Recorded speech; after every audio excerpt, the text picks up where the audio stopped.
And both teams warming up gradually into the game, Ben. The Phobians will respond on the right side. They go now. Mawule Wayo on the ball now for Artofo. Can they move, get a movement? Cross comes a good one. Ball drops. It's a goal. It is not Boxing Day, but goalkeeper Kamara is out here giving gifts. And the first gift has been given to Hamza Issa on the silver plate. All he needed to do was poke it into the net. It was. Go for direction. Will he does so. A good one. Hits the upright. Chance to a shot comes in. It drops. Chance to a shot comes in. And what a miss from Albert Amoa. To discuss elsewhere. Transfers is the same. Says it's here the transfer. Make us say and running the more than transfer. Nina to say. Nina fine. I said Nina fine. But the more they pay and pay breaking is Victor Jokers on his way to London to complete the deal with Arsenal. That is the latest Osano Moka. The latest I don't know. No more Mwadi. So if Portugal ever London. Omo Mwadi. Oh, Mijisa sauce needy. Mijisa sauce needy. Oh, okay. Sauce needy. But as to the question, I'm for Subusa wa chini say Mikel Arteta no or other player ne die. Mikel Arteta or your type of striker or pedie. I didn't question sir. I didn't know Muzaza. Then I Benjamin Sesko. Oh, okay. And now I turn it to Victor Jokers. All right, so I'll now turn the attention to Leo Rodrigo. Okay. Brazilian international Rodrigo. For Anna said Ronaldo team. Ronaldo team. Okay, then Leandro Trossard.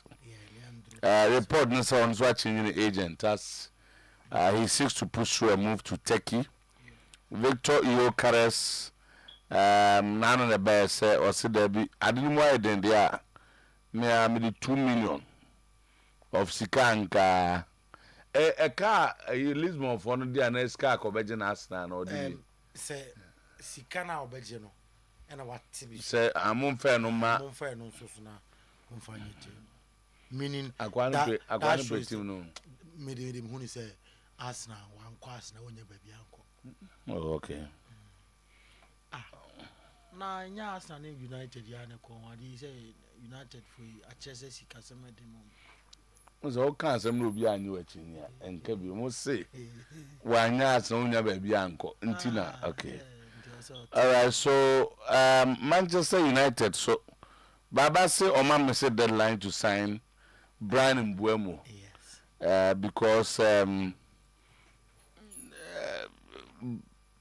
Brentford for my time say went me and close to doing by this time. We will speak to another club. Okay. So at Tottenham explode back into the race. Yeah. Now Tottenham no mu dada na asafe na. Say the deal no.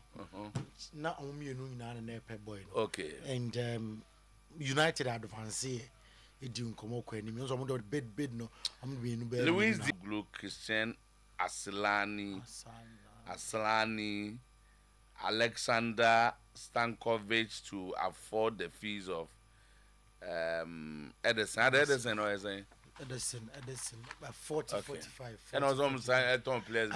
Now you are finding you are finding financial fair play. Okay, so back home in Ghana, Asante Kotoko beat Accra Hearts of Folk to win their, is it 8th? Record extending triumph did not come easily as the Porcupine had to fight to from behind to overcome the arch rivals. So after another victory, Kotoko have won the President Cup 9 times.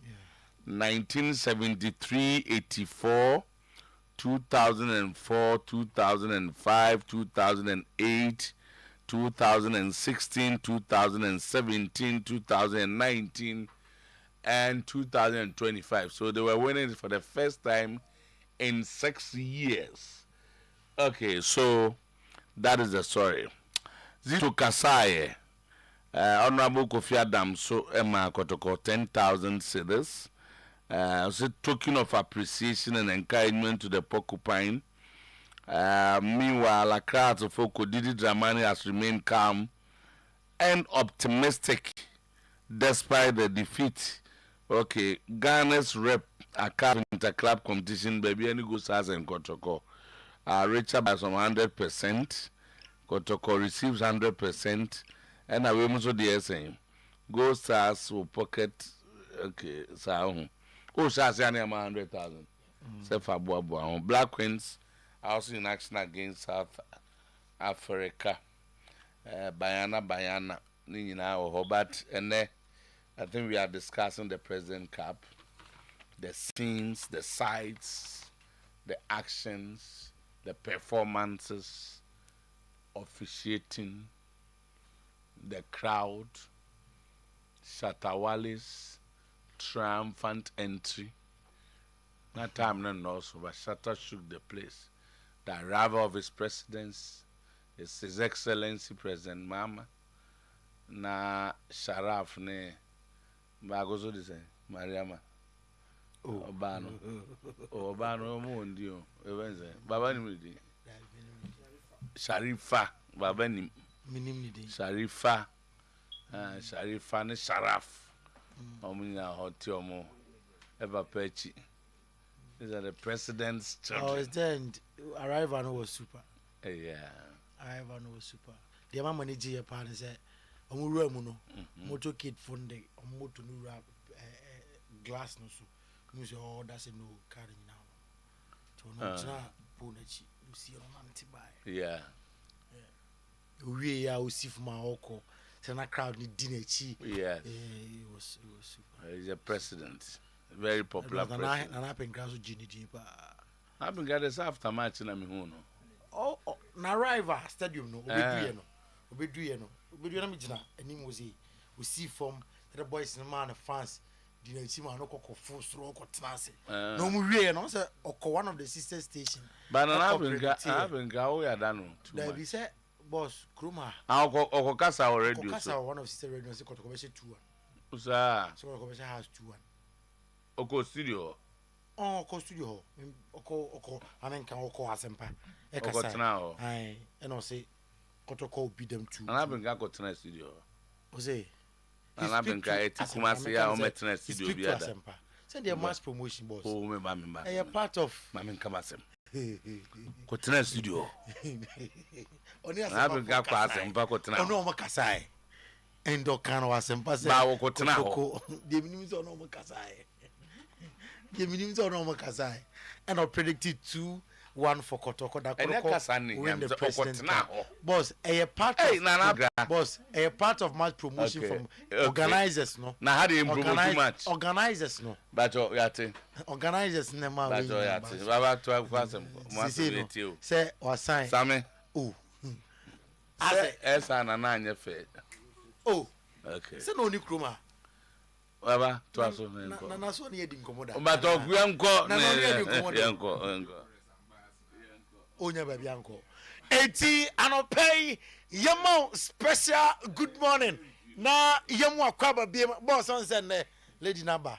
Ono kasa mi say na baby aye no ba. Mi hu na yare mani aje. As we changing the hairstyle. Mi hu na mani aje. Oh okay. Onim kasa. On the out chichim. Chichim. Aba yanko 52. Eti awusia ye konko fon cross aba. Ye ba na the boss player and no birthday. O say and birthday o. Sir. Announce birthday we no. And when you say? You didn't say. When you say? O say. And when you say? Nka de che me. Oh no problem. That will be respected. Yes. Hey, decisions I mean. Eti anopay your mouth special good morning now with your phone. Ya kai say emra sans anopay say your konko phone crosso na ensemwa edi adencheche ensemwa anopay e boom fumpa onko phone crosso no ya de honsem ato anim live on Oyerepa TV live on Oyerepa 100.7 FM live ewo Oyerepa Radio, Oyerepa TV on Facebook, Oyerepa Live, Oyerepa TV on Facebook. Now, FIFA legends Kafu and Matarazzi, Veli FIFA Club World Cup trophy no enti yabeko Oyerepa TV no so na fe ya enjoy TV no na ya hwe kwan a omofa so epa ehontoma eyiri che amansan ningina eda so na Gonzalo Garcia anopai ode atujo se oh no kre hoselu nkomo no onom otese hoselu na nyese bia hoselu bona abusiam obode bia no eno babaye oye different from hoselu kakra ononom ayana de hia no ene se de bia no obetemi awuram na fe bibia koye ede amano na omadi nkoma na fe boy no etimi akọ nanim ene ye Gonzalo Garcia latest enonom ose FIFA Club World Cup no Edne nebom no kwasem ne se opesa ogia e was say the best na o believe say obe fighting hard na fenema koye ede amatim na young forward Gonzalo Garcia and pay mame fan to jam say 10 offers and Madrid enya ebi fi England ebi fi Italy ebi fi Spain nebo Madrid for say why na ton akoko bidie kwa yenton Gonzalo Garcia otram na fi adwuma ede ama team no Rodrigo Paris Saint-Germain abo ede eremo that is PSG say womo ye dombe bia se amode Rodrigo abeka amo squad no ho now squad die kute Rodrigo die amode ne bohin report anonom say after the FIFA Club World Cup ombetu nkomom say amram amaya adwuma ema team no Enzo Fernandez abusiam Dietini William Estevao or a player Emma Chelsea for now. Unim say nanom Palmeiras game no otimi ebobi na Enzo Fernandez ati atujo say oye player obebo Chelsea papa a lot and otibema Chelsea boboko no oya koda oba onsro bia ofabo na no de ba o say different day enti oye player obebo ama enema koye ati ama Chelsea ya ka Chelsea asem no Chelsea left back Mark Cucurella and Airpom Thiago Silva abaso was it Ocha Thiago Silva ni age no any bonus store Thiago Silva ebona e can edit Chelsea yana football sometimes and your age in kwa nemom a talent and wisdom anyame at the amawo Manchester United John Victor Demenseka HMC Botafogo John Victor ono a goalkeeper yet to say omu edin come 5.86 million pounds and I release a clause emam oduana fe ono so abaya juma at the ama Manchester United Real Madrid Thibaut Courtois Demeti anopay just Donnarumma yet to say osi o mo biam for blame and for Emma Donnarumma say Jama Musiala ni fibula tienom enya zebia osheda and okoko plano is part of football my catch was obey surgery around best 1 year day ontimi ensia kan Emma bind muni kere sansamnom atu anim anopay na Jama Musiala my catch was sustaining fractured fibula ano ana eho etimi ate na amuchemusa ombetim eye surgery obetim fie almost a year ontimi ensia kan emfa ematim na anso eye jombe bia sa Rodrigo ambefonom afi Madrid say I clear ohwe adena Chabi Alonso eye with Madrid na I clear say bonom omani mobi na no kra omano be say 6-7 minutes be and or do the boy now so amfasa amfa man until a lot of teams I will hope say Zawosika now per Rodrigo obetime afano coaches and players time Jamie Gittens the first interview as Chelsea player say and what can yentin some kind of bar yibichim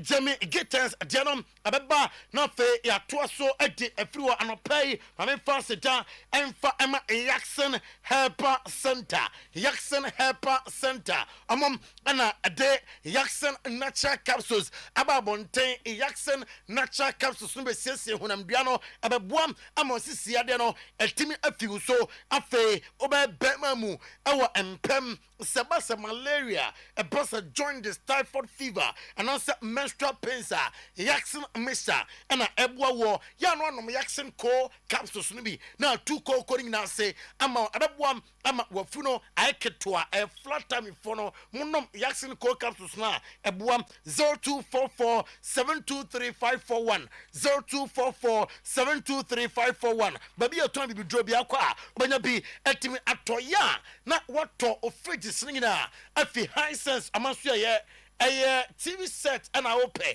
a high sense a refrigerator touch freezers a high sense a fame open sound system a high sense and a MLB rice cookers kettle iron air fryers blenders microwave sound drum water dispenser sound system smartphones nina high sense dianom and a papa high sense is best for quality 0302 550000 0302 550000 no friend high sense form na fenema nyina koye ama adusa clinic on the dem adusa herba mixture and adusa herba capsule sababonten abo tu coconut abo ama menstrual pains no efiu so afa arthritis echo adusa prostamide capsules essential prostate no prostate na ayakasi na o sha se no adusa prostamide capsules ebeko adusa man capsules mema dro ya no anom bi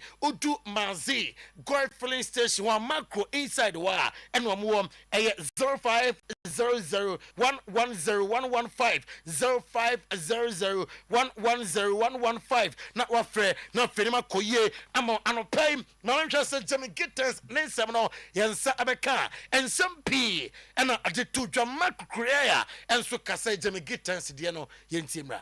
I've been very happy for the past few days since it's gone through. Excited to be a part of the team. To see the fans in Stamford Bridge will be amazing, and I'm just happy right now. That's the word to describe myself. I feel like the team has such good squad depth in training to compete at every single day at every level. The coach, Enzo Maresca, he obviously was showing me the way that Chelsea play and the way he likes to play with wingers. The system is built for wingers to attack their fullbacks and create stuff, and I thought with Enzo in this system is a perfect fit for me. And what players are you most excited to play with? I think all of them, to be honest. Moises Caicedo, which I see he's a beast. Enzo Fernandez, World Cup winner. Cole Palmer, Liam, I think everyone. You know, Reece James is the same captain, so it's going to be exciting. And so spending time with them already, I'm guessing you've had those kind of conversations. And yeah, they've told me that they're excited for me to join the team and they can't wait for me to get started. And no, and some Jimmy Gittens at the Tuja or say, are you happy? Sir, what joining Chelsea? Or we are some no, Marco Creator Sam, a few words for Thiago Silva out of Chelsea and a Fluminense gamer or China 870. Yeah, for sure. I think he's a legend of football. I think he's a top player. He showed like he only play in big clubs, and then he texts me before the game. They tell me like, let's go. Hopefully we can see you in a couple of days, and I text him like, let's go, and we have the opportunity to play against him again. So hopefully we can do a good things. We can win this game and play a final. That is what we want to do.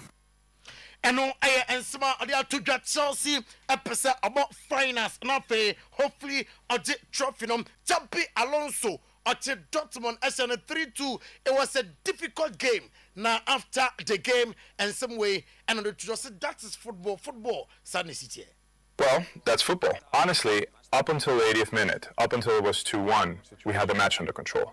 With different faces, but we were bringing the game to our ground, to our terms. And from there, too many things happened in the short span of time. The explanation is that now we're in the semifinals, we're happy, and hopefully this served as a reminder not to let ourselves relax, right? To not stop playing with that connection, that press for all 90 minutes. Even after the 3-1, the penalty chance, we can do much better. But overall, I'm happy with the match. I think it was solid performance, a very quarterfinal type performance. Now we just have to take the positives so that if we're in the same situation in the future, it doesn't happen again. Sure, there were some things that could have been improved, but overall, we were quite stable. We were...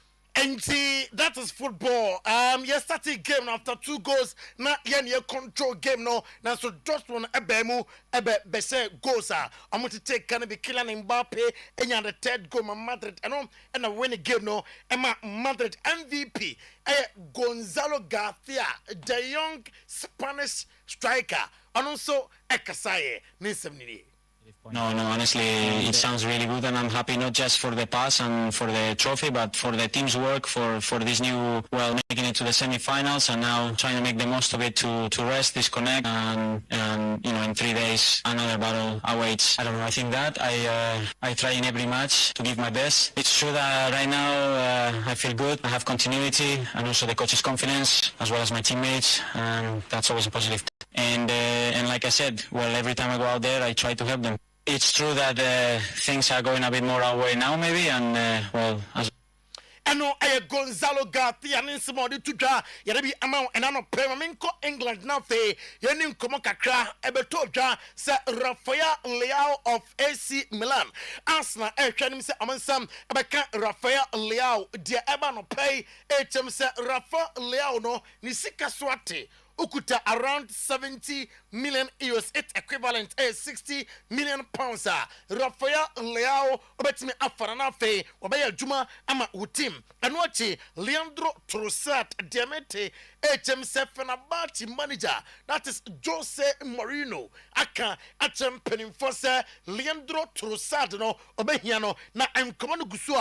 Ekoso likely se obekom. Anwachi oko Madrid asuya. Hama discuss about Rodrigo. Now I'm in a club will be any come on. I'm in a FIFA Club World Cup Nugusua.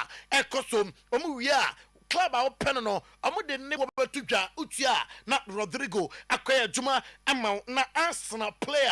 Enche. Mbeka say, oh, you're striker. I don't know. I have Victor Jokeres. Not made a sister. He can be cry.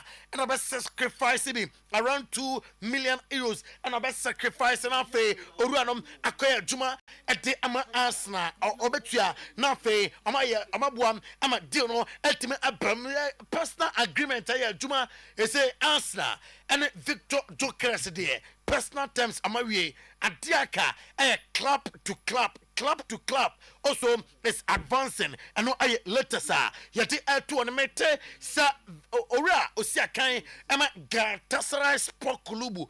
Victor James Osimhen and Commodum Ekoso na onyahu timbia or the offer bia atimi aba and to say yes to Galatasaray and you are a reporter Eka Yansa and pay Manchester United miss Brian Mbeumo deadline as Tottenham explode back into the race. Report HM say na July 7th, that is ene oma expectation of fanom betime akoya ke say bid bian sanko biem enti Tottenham Spurs asase ewuramu biem for Brian Mbeumo amram emaya juma ema womom Manchester City akodai amon fa no fi Aston Villa 100 million pounds satem no twabole na reporter eba HM say utua 40 million pounds Man City abaton Jack Grealish amount uko Spain according to reports HM say Marc-Andre ter Stegen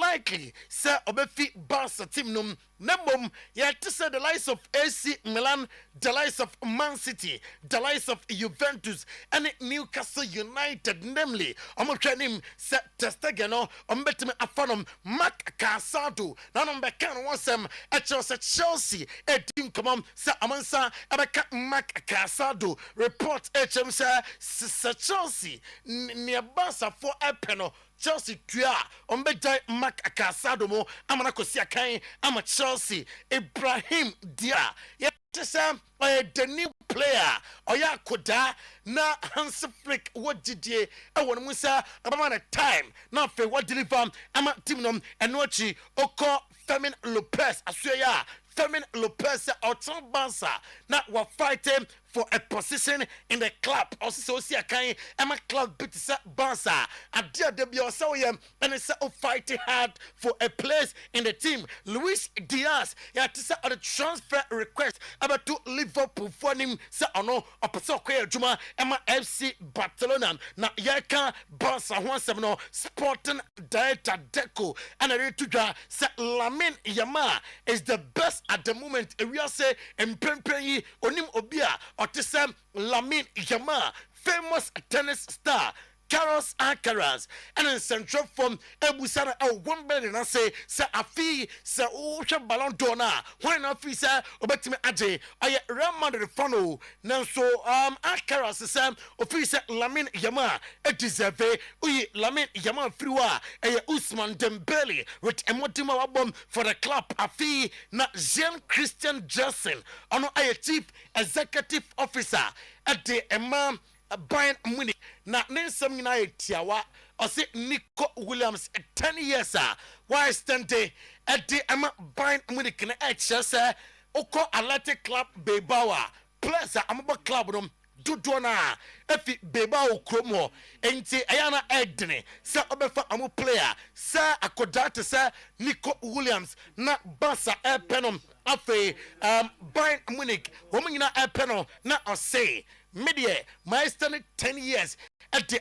Beba on a chair or door or my club in the Jessica 70 and a man to me am from Milan forward Santiago Jimenez Jamete HMC Uncle Bia or Betsam AC Milan Bobo Komo and what Oko Hakan Hanoglu Christian Asalani and Alexander Stankovic Sir Milan Pesa Amotom Edison from Atlanta. Gise omoton sa place we nyina intan ton sa place na ebeden se ombetimi ato sa player canos Edison from Atlanta Milan edin come with Leverkusen for Victor Boniface emra no me adwuma ematim no dancer Dumfries and won semba na de ebechem se Inter Milan amotwa no se that bia Dumfries kwa ombefa dodo Oya win back Emma Fiorentina Dodo Abaya Juma Ama Inter Milan this sounds something now to him and then pay on this notes live on Oyerepa TV live on Oyerepa 100.7 FM now Yabeko na yare Kangen and magic drinking water na onoma eman kwano nsuoro wonoma ya dia ti umuno ebeko enya dro ne monoma esaya dia ensupa what I say you say alkaline but alkaline no se wo body mu a ya dia pa de ya na ntanye wo ntiti omo na omo no nkomo na omo nchechi mu ye emfancho nsuoro bi o ha wo de ade nsom se kim ori soma na ade no Esther nti boss good morning. Good morning. Nyamiadum na won so e. Nyamiadum. The nyamiase. Ye beti nsempa no kwa me. Anope die. Ye betia ahwefo etiefo. It is the gospel according to Kangen Energetic Drinking Water. Kangen Energetic Drinking Water. Inti mra abo 10-12 die. Kangen Energetic Drinking Water, the only alkaline water Ghana currently. Inti na ye kasa. Every time you bus studio, you be testing so I hold at least 2-3 waters. Na ye who say Kangen alkaline water no, ni pH level no dia ye kan. And afi u check antioxidant I won so no to mun say sa true do. Then a man who say in so ni alkaline, acidic, and I say neutral. Into the bia ye kan so wodwa man so we have 3 different types. We have so a matia no an pay free a pack mu ameyi ba akwi. Ya na in so bitwe ni ho badwa man so ya na ye pese ye test hwese sanso ni pH level ni say kra na etie na anope desi ya na mati pack ya no ameyi bi kra ma baba ye be test in so any other waters na ya hwese pH no sen na etie na afi the other waters no sen na etie na afi ya hwe procedure na method aye de produce nso no and the reason why ye nya sa pH level nti and then ye be hwe the friend reverse osmosis na afi ya hwe electrolysis are 2 methods see and mostly on my Ghana muno ye de producing so into we first in so ya ma test ye na ye Kangen ade yin so ye in so e wodwom anadwa man so enti last 2 years so we drama so check pH level to say my meanness they always see to say a yellowish green we or pH scale now and number 3 to 4 and number 3 to 4 and now around 4.5 now and no man here acidic but we kanji na kanji na blue e ka de bia say even yankopon e ball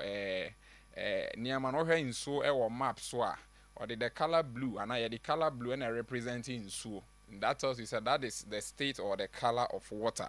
Now you can't reverse osmosis. Born again was lies kakrebi or the be mine. May they Google kind about reverse osmosis. Now ofa smartphone now oko Google now type reverse osmosis say den. Article me hu ye na pa say reverse osmosis no kyerɛ sɛ yeyi minerals ni nyina efri nsuo no mu. Okay, kan o say reverse osmosis ye nsuo bi a purify a method a omo use no eyi minerals ni nyina eni efi ni nyina free nsuo mu prekope enti wachre methodology ana system ana the way a esifa ejuma that is RO ebi friend RO o type in so a RO na another word that use no ye dead water adenti na ye dead water o ma chre how it works key components no say in typical RO system reverse osmosis no the water is forced under pressure through semi-permeable membrane. This membrane acts as a filter, allowing water molecules to pass through while blocking larger contaminants like dissolved salt and also minerals and other impurities. And you cross smartphone now, Google says here say reverse osmosis. I bet you say RO reverse osmosis no as a training ye. And then a dark screen or so no. Ubisa say it is dead water. Or say reverse osmosis, RO water. And or the actual say RO water is dead water. It's often called dead water because the process removes minerals, including essential ones like calcium and magnesium, making the water low in mineral content. Inti what was to say RO no a lacking mineral because of procedure use no. The major concern is say adentin a lacking minerals. A bit me see we are no swatche, a bit me see shelf no swatche. Into her kangina, they be a church and crofo a cancer in so and fancy we are so, especially one a ton of distributors near agents. No, we saw a ton of traffic more fine and no even free fridge more one bit me they share fridge more no.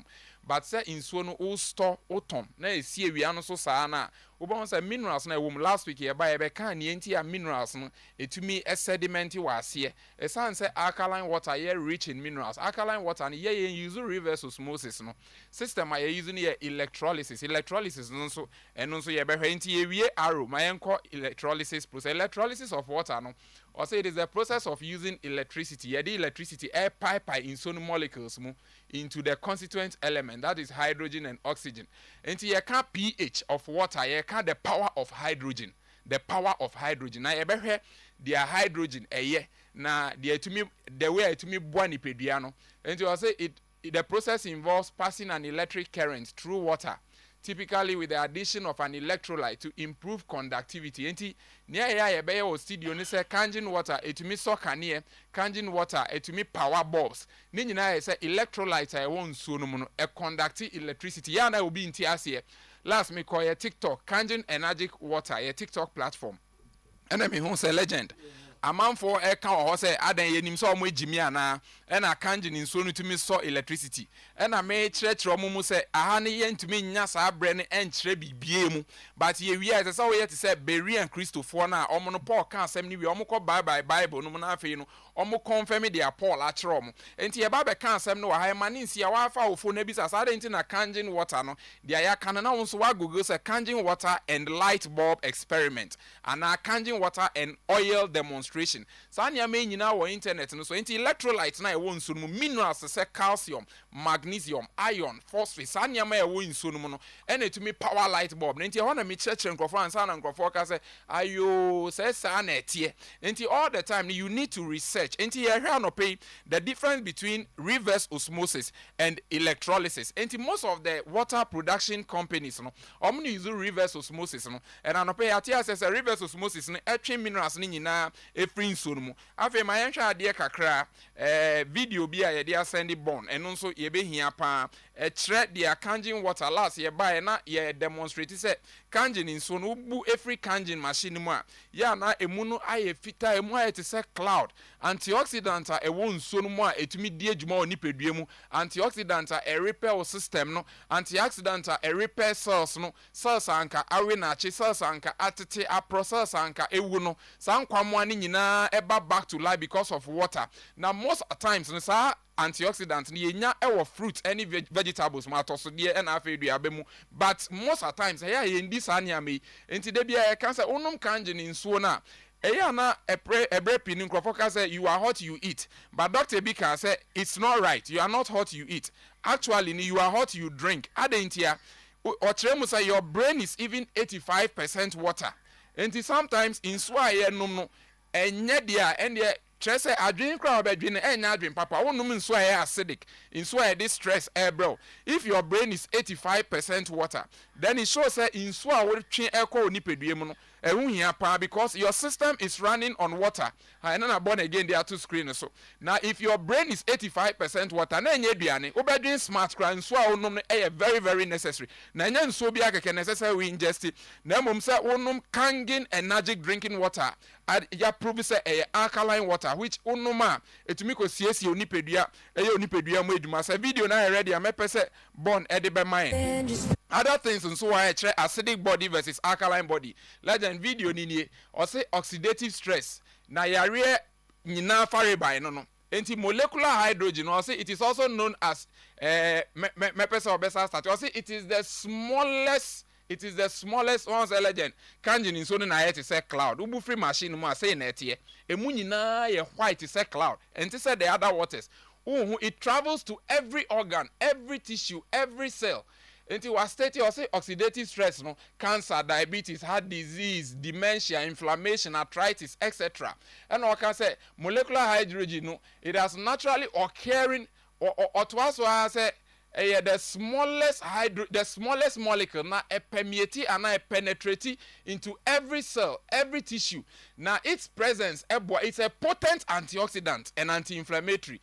And since it is the smallest and highest molecule in the cells, it can travel everywhere. Over hydrogen, most of these degenerative diseases, no, oxidative stress. Yemframa ye home, ye duane a ye di, yenso a ye nom, drinks a ye nom, sanya me nyina build oxidative stress. Enti most of times ye call hospitals. So video e twa no ho hia. This video is a summation of what Kangen water is about. Onya alkaline water, onya also say blood brain. In so to me raw brain mu, and it is antioxidant. And all you need now currently, when your doctor be a very good doctor, mostly are they promoting antioxidants. Oh yeah, I say eat more fruits, eat more vegetables. It is not just about the food you eat. You are not hot you eat. Nemom insua wonum egu nipeduem ehu hia pa enye nsuo bia keke na yenum ye ba de bia be demonstrate say Kangen water na ye process a de ye nsuo no electrolysis enye reverse osmosis medama mame nurse nso de kakra asoso me patcho kakra mesome de be kan and that way no ohwe screen so say every system in your body runs on water, not soda, not energy drink or any other liquid. Enti ya tie enum energy drinks ni niaman ya chechre mu obetimi anum de ba make sure say Kangen water ni ye more, Kangen water ni ye more. Me pacho de mesome kan say ye de ba ye dada sit na mu a ye hu ni say empempi no easy pressure and force ye niam bia uti and yield the positive results. Sana reverse osmosis na aye. Easy pressure and the force soluble dissolved substance no na yisa efin the efim whilst no it later turn up say minerals na ewo no, but it shouldn't be like that. Kangen energetic water your process na using electrolysis no and yes two different streams enti alkaline na baby na acidic na ye the enam baby alkaline na ye num ko enipaduam se ne be ye benya the essential minerals e dia boy enipadua no amanya optimal health no se be protect your organs, the liver, the heart, the kidney, any other organs so enti was alkaline Kangen so adwuma no on say electrolysis no a process it's in the process was remove contaminants like the likes of bacteria and viruses to say rotavirus and hepatitis A virus no e dinkofonya pa okwa hospital people are being diagnosed of hepatitis A virus ni na your waterborne contaminations na wo enso mu no enti Kangen Enagic water the process na e fa no and minerals near the film that electrolysis no the minerals are being stuck in the water unlike the reverse osmosis no at the pressure force a remove we near minerals. Kangen Enagic water doesn't work like that. So Kangen Enagic water are working as disinfectant containing chlorine and ozone a kill bacteria any microorganisms be a what in sodium and so I ma am mindful obi a wo hwe obi a wo tie ye nyina ene Kangen Enagic water because when your body is full of alkaline unya ahoden shonko onyare even cancer can stay in your body or a protective way uni pedenti ye no nso a my nhye say because say ye feel thirst is commodity kekentina but then we should also be more considerate about say inso ni ko ye ni paduanim na dwumadie be na ye de mamusa question ba na man man so kwan be so na onbefa ebe boa wo mo ne ade really back to reproductive health we use the topic no dey eboa pa 10 seconds me pacho eba a man side na especially eba your menstruation na ma be complaining of menstrual cramps you do that time of the month kotokofo bobola we say the pains and everything no na alkaline I don't know like alkaline, but in the so acidic and massa cramps no, alleviate a baby bray, and I even post or basso air pair a womb, baby, and you be I had just water, and then water be also alkaline water, cause a bois, a man, so Mrs. Subium, a man is aphrodisiac. It's a high time I also put to stop to it. It's a high aphrodisiac, I could see that by effect a woman no. Too complicated. And to do alkaline Kangen containing the antioxidants. Statistics are health statistics are you share the uncle more based depending on aphrodisiac uncle about the one will be and I'll check his statistics. Yes, so say my deal with statistics and even the people around, you know. But only experience we are. Let's imagine your numbers. No, you will remind UGC. A Hona headquarters Nankasawa, but all over Ghana, our screen so won't say main distributors numbers. Cross your main office numbers. 0241 44 9191 0241 44 9191 and after 050 737 9474 050 737 9474 and pay lifestyle diseases I nam eduane aye di so switchy no mean so papa the eduane papa now invest into your health make a conscious effort so we be investing. This is the good news according to Kangen Enagic drinking water, the only alkaline water. All right, thank you very much, sir. Have a young corner, Zach. What's not see there? I'm say a lot of transfer news near the or the Baba Zach Gura or say Baba my misinformation back or say Brian Buemu or movie papers no, and they also say Omo Baba say Baba was the same bo. And then the last day, next the time no so. Oh, okay, me guys all see aso. Okay, dinner by 12 o'clock. Say about 10:27. England names are about 12:27. Okay. Zach, net is saying. Nanyadum. You when I feel you said it. Unse meaning say has at him Buemo. Yeah, one of us at meaning say 7 for United started preseason number Baba. I know it's at now. Yeah, 7 for United started preseason. Meaning number Baba. About truth is that United and Brentford discussion last week. Just this morning, Omar continue with the discussion. Okay. The source from United are saying say it looks positive. Say this week. They want to finish deal. No, Sanabaya and Mbomo will join the preseason before fly from England. Once they will start at the quarantine before they fly out. Okay. Until this week, even just about, I just saw Fabrizio 60 minutes ago reporting on Brian Bill. United absolute focus remains on Brian Mbeumo deal. We talk set to continue this week. No agreement with Brentford last week, but United keep working on it, and Brian also keeps giving priority to United move. Okay. And yeah, deadline behind him. Okay. Me also say bia United started preseason about if you say bia limited to it, but more England now I'm sit for about 1 week before they fly. So they want to finish gather all of them.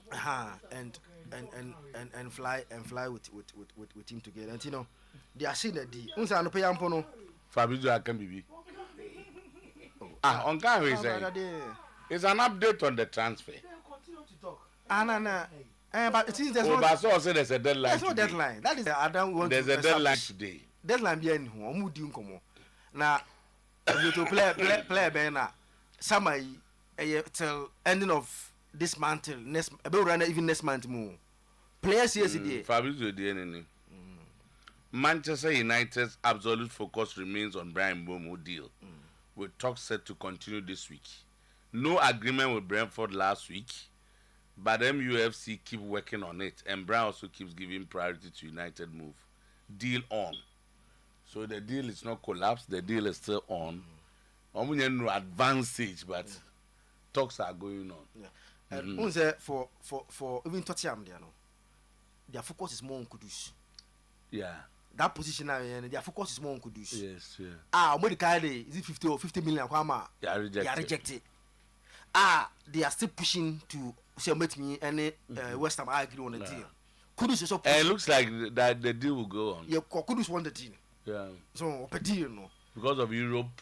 Yes, and it's and Tottenham is a big club. It's a big club in London. Our priority is not in Mbeumo. Their priority now is to get Kudus deal done. Okay. And I think it will be a very, very good signing for Kudus and Tottenham Hotspur, and so as a club. And pay Ampona, meaning where what news here also be this boy Javi Guerra of Valencia also being linked to the United. Also boy, also winger. More for that. Okay. Yeah, more for that. He was part of the Spain offense and U20. 21. Yeah, no. Bobby last season he played 31 La Liga games for Valencia. 2,594 minutes. He had 3 goals, and he made 3 assists for Valencia last season. And so, Anopayana, most of my start, almost in a strength power, concentration. And a strength power, concentration. At the moment, you have to be another boxer. Oh, what is it? Boxer? No, boxers in here. Some of us win here. That's fine.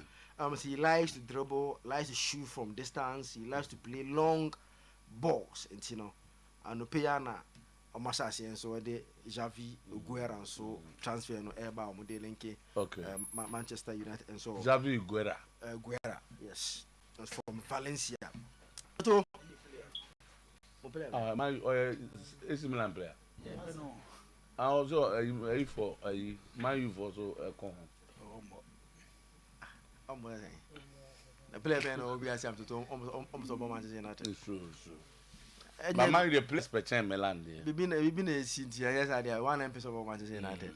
And now Milan, you then players paper. Manchester. Manchester. Obi Busa. Yes, you can't say one League, one Champions League. Yes, they're attractive.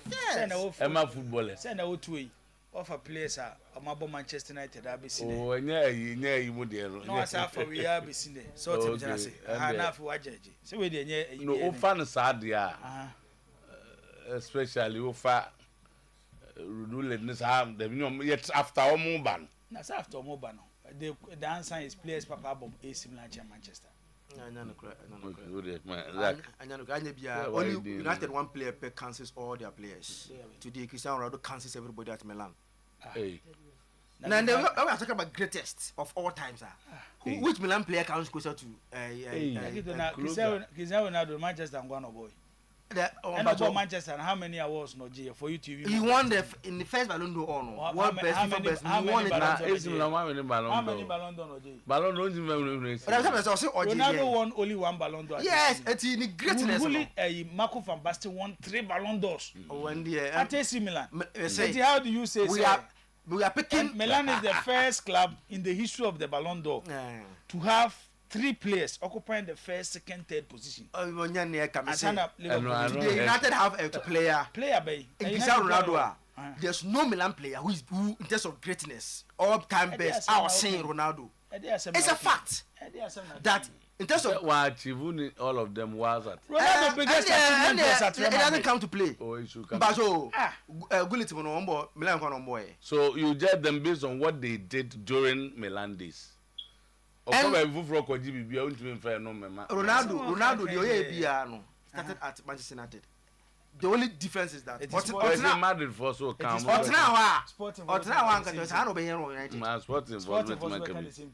He didn't. He didn't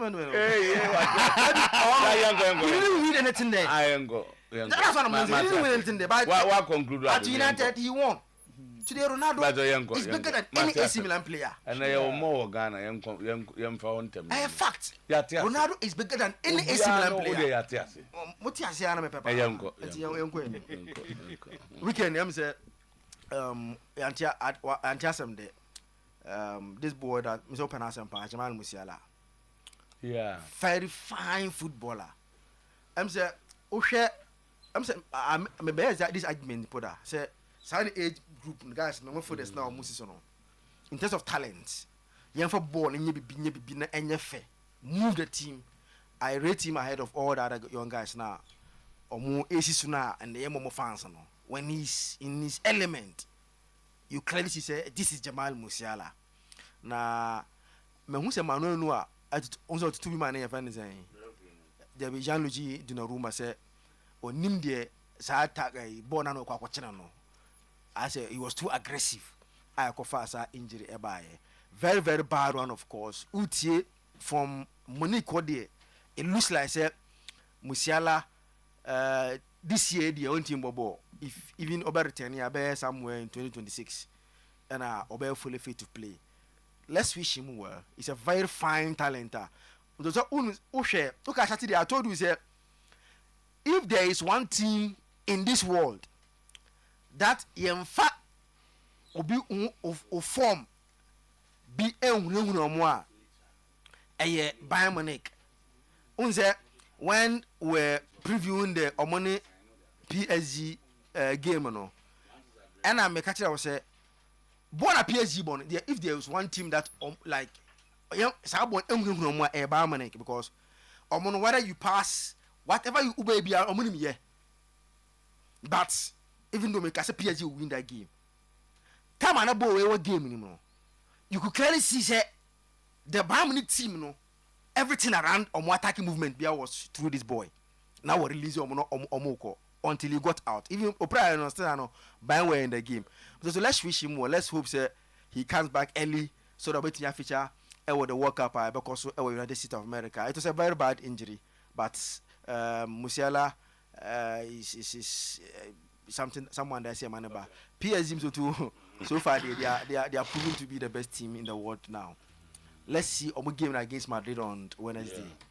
Yeah. A big that would be interesting. Interesting one, of course. Because Bayern, anyone boy. But for Bayern now, maybe almost say because born day. For the first time, we saw a team PSG did not bully with their possession. No, at the point that Bayern ever want to see but Bayern Madrid difference in here. Bayern have a lot of players that controls game no better than Real Madrid.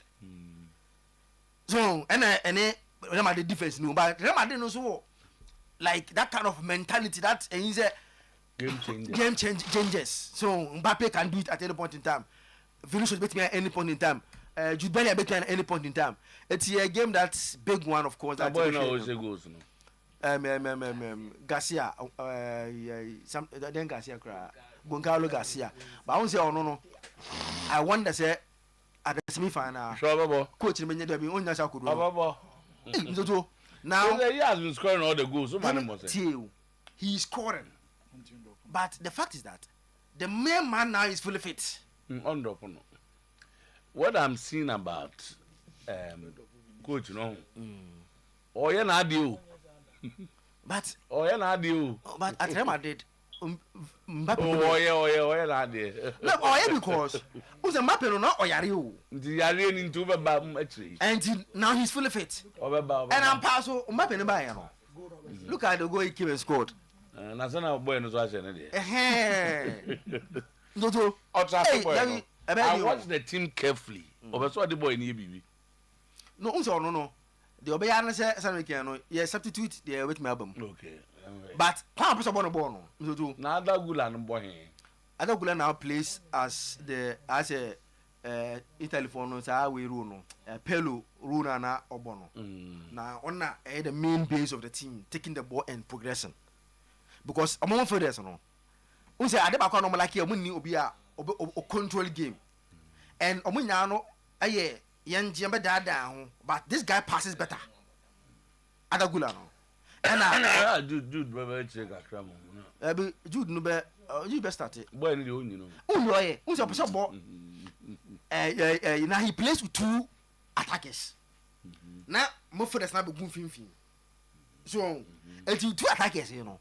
So a bad day, and then we have to join Vini or Mbappe. Anyway, yeah. I imagine, also more kind of politics and Florentino Perez. How can you go and explain to him say I want to drop Mbappe? Okay. Anyway, so Jibo, a bad day. Yeah, go ahead. How about Dortmund Real Madrid game, and you knew who come kakra bi. Run a fence ni kuku batch to abon homodin na the inti America so abon homodin ni itiawa and say ofa Dortmund team no in February na Dortmund 11th elbow no Bundesliga table no by March, before March international break, so virtually na Dortmund okra no omo ya keka akọ teams now one here Bundesliga number called the last part of the table no.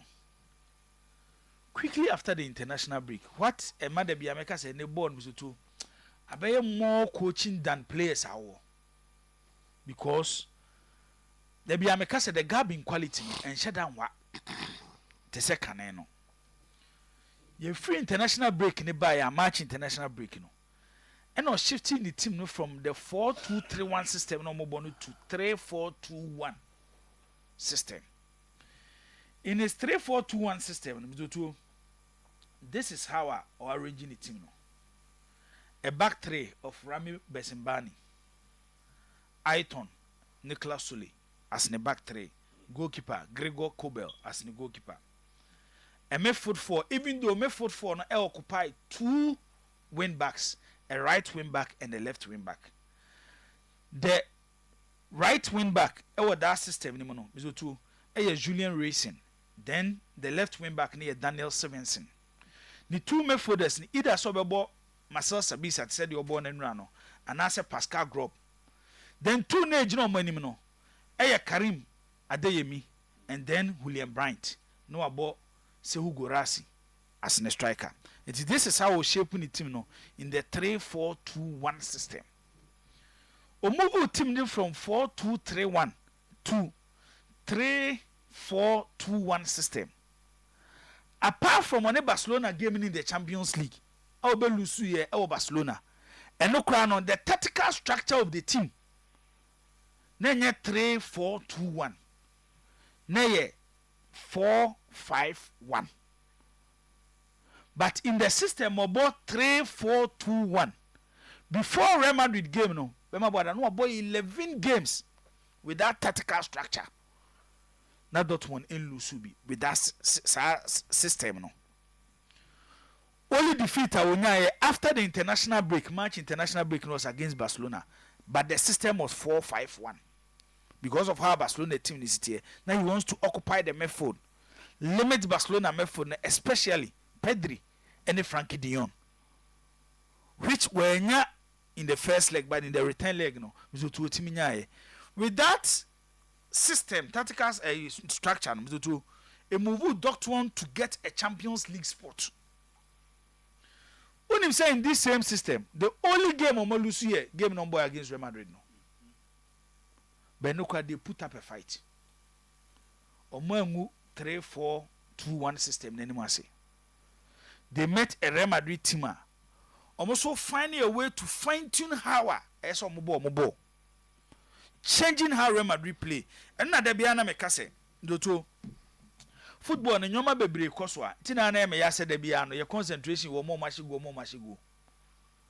When the betimi atena aka kire me say Real Madrid after the exit of Luka Modric after Toni Kroos Madrid na no omotie no. These players are the engine of the team. It's Usha Alonso by no. He is trying to find a midfielder. Zoto onye gidi. To say Fede Valverde, to say Chouameni.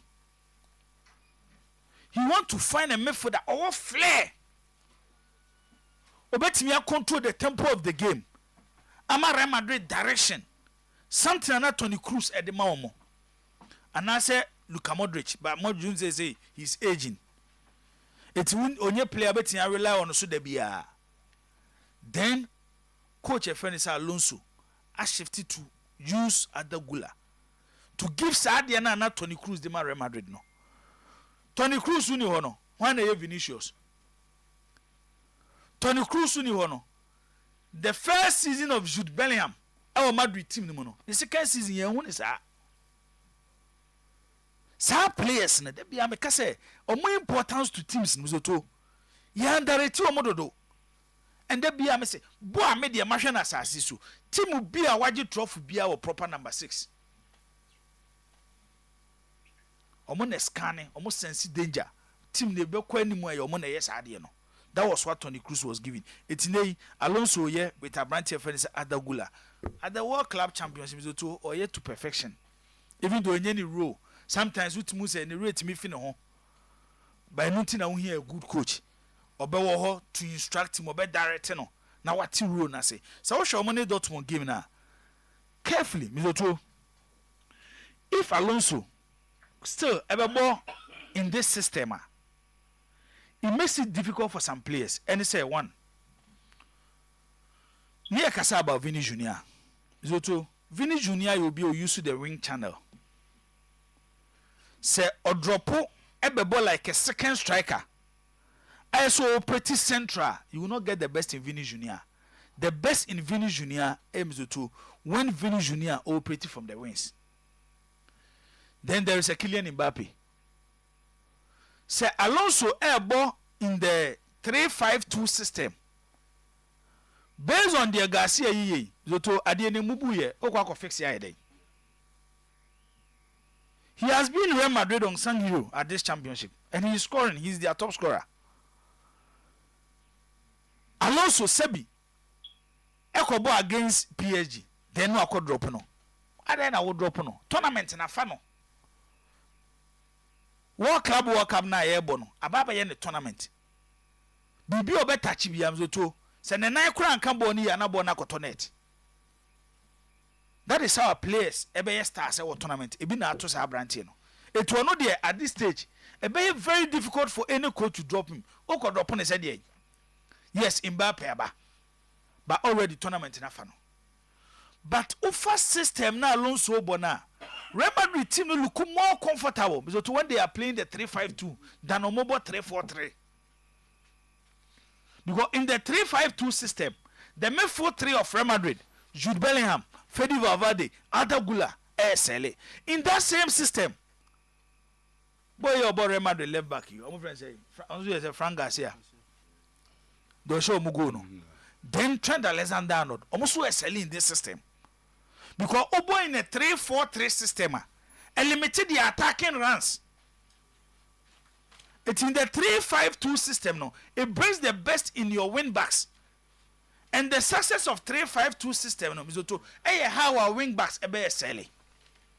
And Real Madrid in Frank Garcia and Trent Alexander-Arnold. Enti se ya na bekwa yes there are superstars.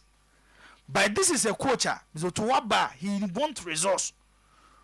Obi odi Real Madrid a last season be who say Real Madrid problem was more tactical than individual players. When you talk about individual quality, Obi no better against say Real Madrid nibi. Team do say no Vini Junior. Team do say no Kylian Mbappe. Jude Bellingham, Fede Valverde. They can compete at any top club. But the entire Real Madrid then team young call money to say the last 2 seasons so to in the La Liga and then in the Champions League. Because tactically the team was not well structured. The entire well structured and say these were players they were not ready to sacrifice defensively to give Real Madrid a proper structure when they are defending. A 2-year coach now the first thing you look at finding a system, putting the players in to fit into your system and get results.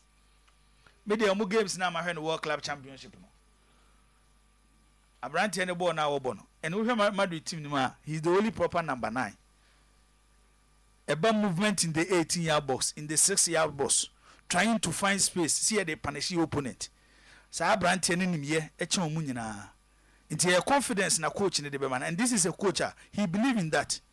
It's a danger, and I'm to Weber. Okay.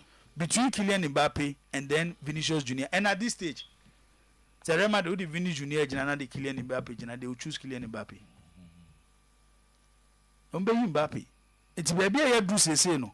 A big problem the man Alonso because or drop us a small boy here. Now just gone. Supporters will start coming after him. And don't forget the two. The championship where we say Kim no more call La Liga anymore. He's a typical Madridista from the Real Madrid Castilla. Such players, team ni moja jino mumu. They fight for the club. Players na ye bobo na mutima lusua. They don't want to accept defeat, players are clubs na grooming omo. I fought through all the ranks. Abebo senior team, and he's one of them. Watch his fighting spirit. It's a way a player. Real Madrid are spending £100 million to find a typical number 9. I'm to 2. They said the last season. Now Real Madrid last 2 seasons, no mostly without a number 9. But what they had is a game no more yet. They no more did Jose Lunibemu say game. Net teams the defenders now start panic because Jose Luno a center forward or movement or know how to punish defenders with how obeying the runs or the 18 or the 6-yard box. And we been a Real Madrid then. You better say the Alonso be a Real Madrid team moving forward and how so to be fitting all the stars. But looking at the system carefully, it looks like Real Madrid season will become more like a 3-5-2 with 2 forwards, 5 midfielders, 3 natural midfielders, 2 wing backs, then a 3 center back, and a Real Madrid beko. Yo, but that's it. So well. So coach, we are taking over a team. Your certain players or muhutimika or the new system are coach in the bebo. So Oshe when Pep joined Manchester City, Joe Hart Hobeka or the Pep system no. Na when I Turi and Hoka Kaka. To a player Hokano, it comes with so many factors. Ebibeye, the system of the coach, Ebibeye, the profile of the player, the character of the player.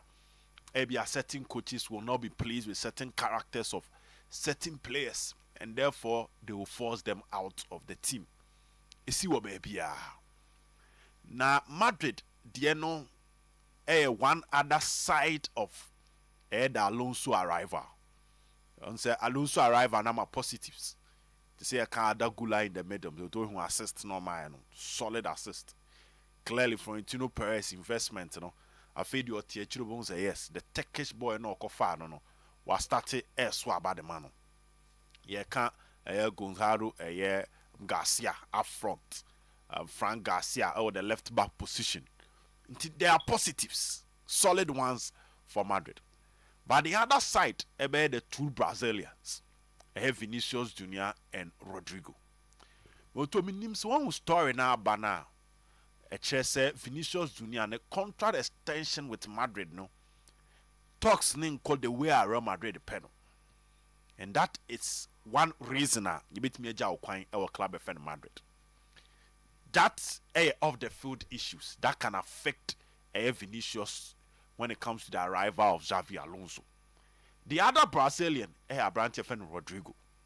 And clearly, Bibia Chere say in the new system, Coach Efen Alonso Peso Bono, in trying to fit Rodrigo on the system, it will come at some sort of sacrifice. So, a constant starter. Our Madrid team so or guarantee spot. Our name say the system evolves around me without an injury maintenance channel. Unsaid who saw in the blueprint of Xavi Alonso. In the also the enemy tactical. He will try to seek an opportunity elsewhere where Obenya more playing time to maintain the relevance and the development as a player. So these are two critical questions. Now, Osha Rodrigo dia. Two teams ni biya bahwa.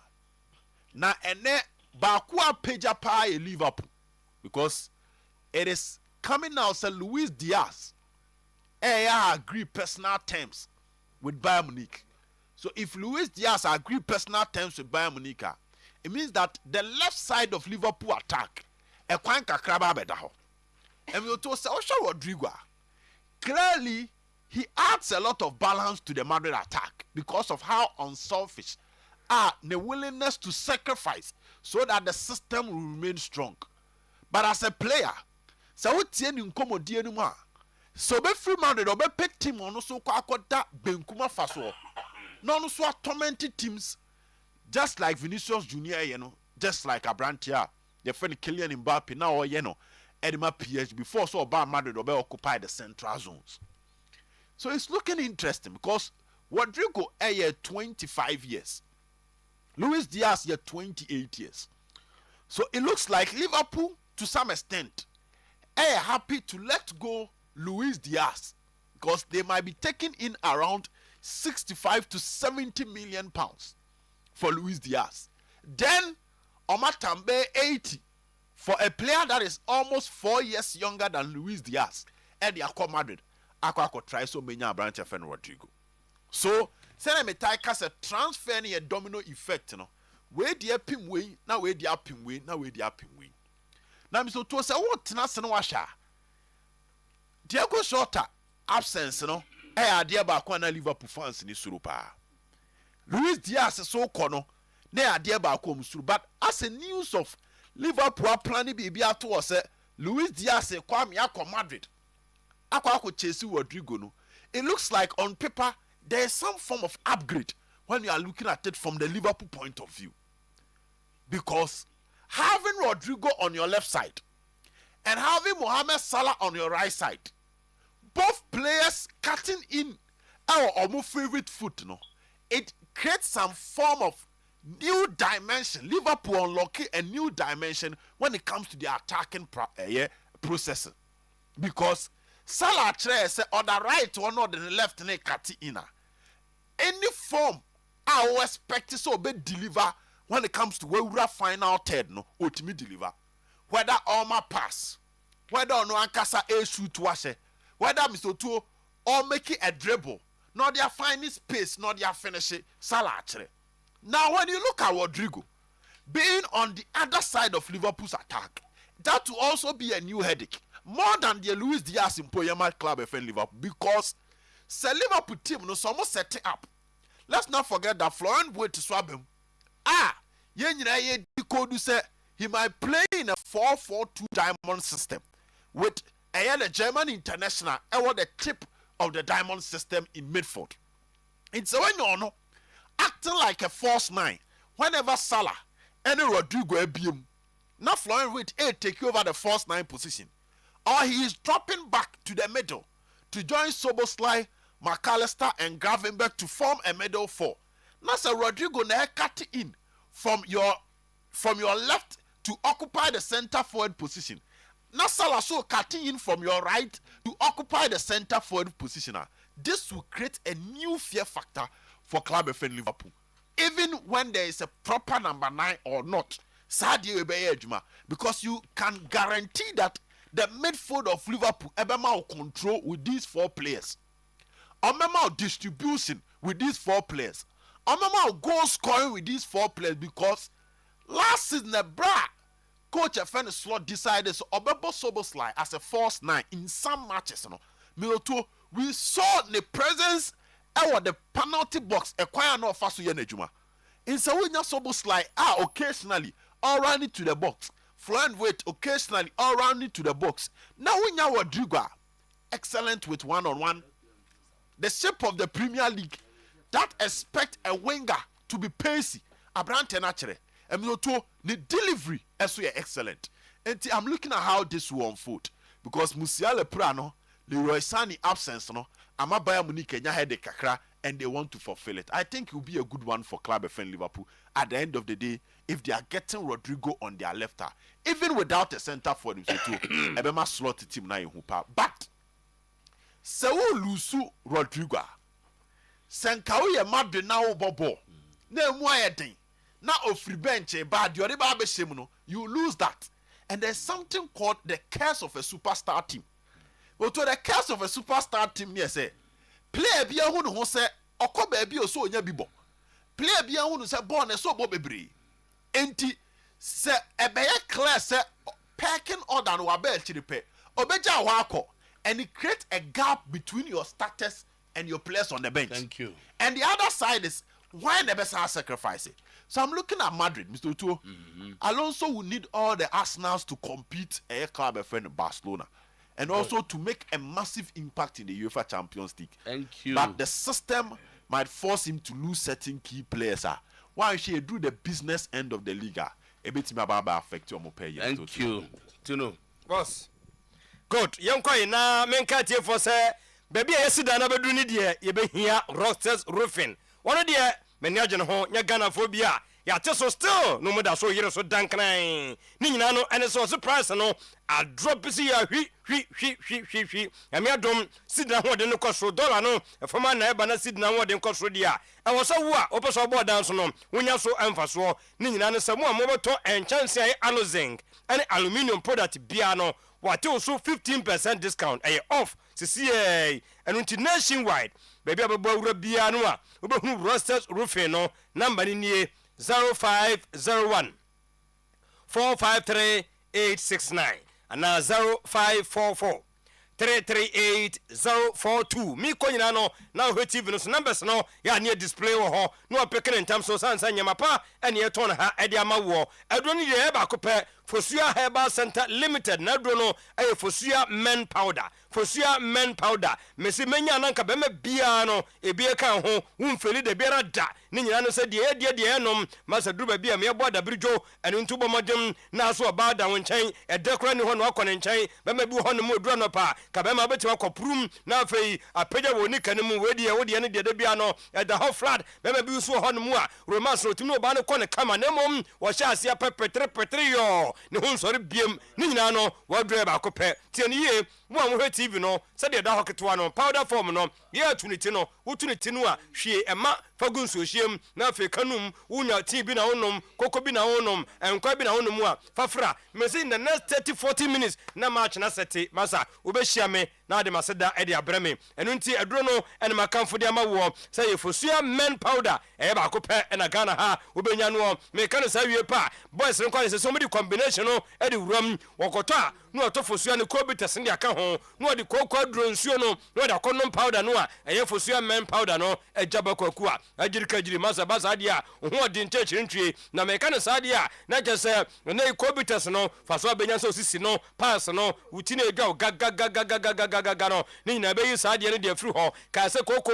na kwatwe ne fra ya de eba be yi sa dia no de afiri ho wa wie ne sa no ya permission ni bi sansen tuntum na aba na nse no omo ye stubborn no mbawo ama 3 die ndo bia no wakwa akoti wuti dwa gaga aduani so anim wontimi ntibi ni na ho ya den beza 12 na simpaso a wadwe Fosua ne heba Mr. Oba promise heba mesese sie ebia ye ma wadum ba bia ti kasa yase o promise heba yo pato bia no obenya bi mo mutwam akokuma se kolenag Fred Menza Apidanga Habme Sampdoria heba wokajetia enkrafoi monko Accra St. John CFC bus stop waben Ecobank no go so de ho na sister May wo sunyane e fiapre abibidio nyina ne fie Techima Jamestown baby ani e Adom Heba number 0244 01 7097 0552 0552. Yes, boss number ni wipe no 812912 no wanya fosia Heba Santa Limited ni no miansa bi amanyama atumi aye kama tian ye aduro ni de mesi aye ba kopɛ ene yes me kotwa shabo bu baabi na me bo shabo na na so ma me mpa bibi nkama no me duro na mu se atumpan insecticide spray baabi oto aduane no esi ho ampaniam pa bra me tibidie ma huna de reference once na ho wontimi venture wonya bia entatia no a wo de aduane si ho apɛ wo dware aba na ya discover na fe wo ridi a enye ye eno so be isa de no e de afri ono mo me se de ma ne de na yeso nkono ene se wo de homaduro e fa ne se lemon ene lavender na de frade ye ebra wo kunkum ntafre so nkonsuo ene sa mo ne nyina wie no edem so be ene nto pe 400 ml 750 ml kai se dini ba kopɛ atumpan insecticide spray akra ye call Pocas ACP takrade hakuna matata kuma se eye sokoban 0553 082674 0553 082607 na no so wanya atumpan insecticide spray power wahnere akoso do ya mamenka wo se 9 times award waje ya de first hepatitis ho fatty liver prostate ulcer fibroid kidney stone ya de SK ediaba ya de liver care enso ediaba jirika jiri heba mesa and capsules mema nko aduro no betuma di mensa papa bi ewo empam ye nko na afei ye mfa ne 0244 544-422 and 0200-3838-31 na wanya power specialist herbal hospital adura de twetwe asede de minim ene se fie bia baba wuro mu no wo so edane edu na wo kanto mu besa nwatwe obi ayusu Pepsodent se kwade yasasa mu ye Pepsodent cavity fighter toothpaste eno nti yamna ho den no eche paw ye de fluoride macro calcium ingredients and no any niema ye dey fra e dey ye yesi wa do betwu si bia no empa wo si fita wo wi halitosis sa wo kasa go bi su a wo kɔ na chi eno dey e be sa dey no dey firi ho na afi nkonkone no ye firi ho kaka eno nso e ma wo sim Ghana Dental e dey stamp no e dey timase me ka Pepsodent a ya ageme so e every smile matters eba phones and accessories dey be me twam bia no na nkofo ayema sa na nkofo hia iPhone papa nemom ne buono mfisa da bi we de mintimi tabiri we asisika nyina enkonkoto ni nyina ne so wono we de abroche system ne de ba Ghana ha no mo wosin hia se obetwu gretere nyina no abetofon na afi adwuma akosa ye eno nti wo de oba wo de Ghana card ene ka ne ho tua de ebo na de gi wono 40% per to wono mo de aka nyina no eye nkada house ni besie obetu ani pe na afi wotu awie na phone no ayi wagya pade na iPhone pa gofo na e crown me ka ne sa wie pa hye no so mfa galanta bia nso enko ho no mo edini ye eba phones and accessories ehum premprande nyina no ebi wo ho komase adum ajekum bi de nie Mikado Plaza madu Mikado edie mencha wekese o Dr. Bismarck ne Dr. Sinina no wekese no ya chiamo pa mo bo adwuma na mewie ne sa wi a na maka wo se mo wonkan no mo ko circle American Mall sanso na Circle Mall Block A Shop 21 Woodrow Tipton Lane adjacent modern photos so won so behunu eba phones and accessories number ne de eye mienu eye 0200 689170 and 0200 689-175 no when your ever phones and accessories ya kai so betwam Mascot Roofing and Construction and chance ne de nkrofo de begum wo Ghana ha nanso ne papa no bu ho asesia na apa na ye ho ya na wura ho sa na wo hia MSL Longspan SL Longspan, IBR Longspan, IDT Longspan, Shingle, your governor steel trusses. No, you'll be where you say, where dear, a banner construction materials, be to say, tiles, concrete, and holding tin, pavement blocks, whatever Shaham Naya Kamakanua, Mascot Roofing and Construction, who now got top prestige brand and one, a 20 years warranty at the tray, Moto premium brand and all, 10 years warranty, and a tire tray at the Mawa, Moto typical brand and all, a 5 years warranty. First 1 to 50 customers ya mobile kono ya tim susi ya hwi eno so no ye kwa kosusu a e free na dia cha wo ye nko pechi number 2 wa ben police station no 0243 234 483 0501 498-723. No when your mascot roofing and construction. I do it 2 hours as idea. Eba kope. Bibini to maplas. Bibini to maplas. See beka chose ampa. Boy juma yepa. A gastric ulcer, duodenal, peptic ulcer, stomach pains, stomach gas, indigestion, esophageal ulcer. Say idea nyina no. One case was say idea best to do. Na dia adroba kopa to mamo. We dia non kuwa no aye specialist wo honto bi onu bibia no. Enim sampa. Tunu ulcers. Unu mo bia. Oyare ulcer. Ya no to be ade akocha no wotwa mo promise eba ye de bia begu asisi ya me no ekasai nti wo bomode na fei watimi afre numbers no ehia ye pa akra ukọ okanhia the Bita pharmacy ba ko ehya ho no mo na ashtown house the Bita pharmacy ba ko ehya ha wo bomode na fei watimi ahuyen number ne 0558 05 obowie pa no abo 55894 055 805 5894 and now 0541 337 816 the boss player and able to us one Adiana Franco ye no say de was say ye or yamana bod as a bodam from sabu trim ni nyina no and say from Bronyamu ebesi say na make say nyina no na ne nyama no watete su ya hwi wono no wan give up and was men san kan cho say e da bi eba from 3rd of this month ye no bi otum obeka puna tum 10th of July 2025 ya was boru na so ye Woto TV ranging from 32 to 100 incher. What is to see a sheep? Moto check freezers and now refrigerated beer abatono and also promotional any idea Uramono. Phone beer wopatono and also what is so and until we hear brand bit skyward. Sansona asano refrigerators are Ninano ebu ho mobile phones on dear Munim San Papano a ho and a wa Kaisa wo copium our Jabaju and Krabatan Bako ho a doom old Melcon Kofor Clinic New Kajetia Ninano Franco Yamano a be a wo ho Bomadem na friend number ye na 0245 316969 0245 316969 ball player where production say and I pose phone in our opinion chief inspector Frank Ponsa was say when you DCOP Mr. Emmanuel Tay Kujo Ashanti Regional Police Commander when you entire staff war intelligence directorate Kumase and we say DCOP Mr. Emmanuel Tay Kujo special birthday and Nations FC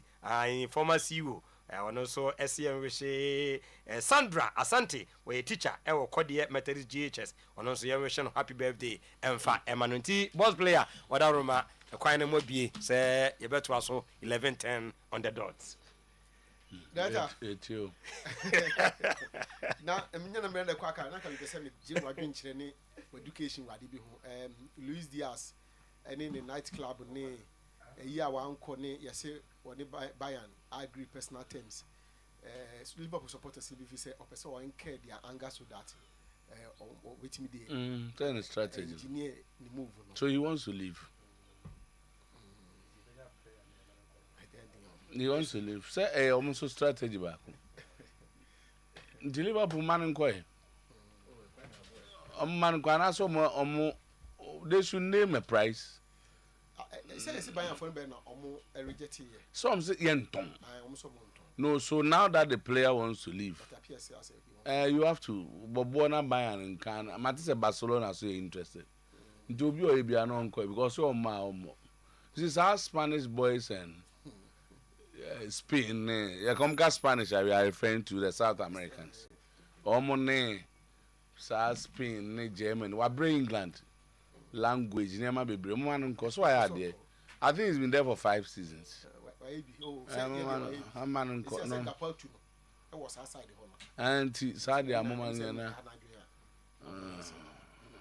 ba on the Gapon into the Mamma Asamba, Mode Asamba, Mode Toto.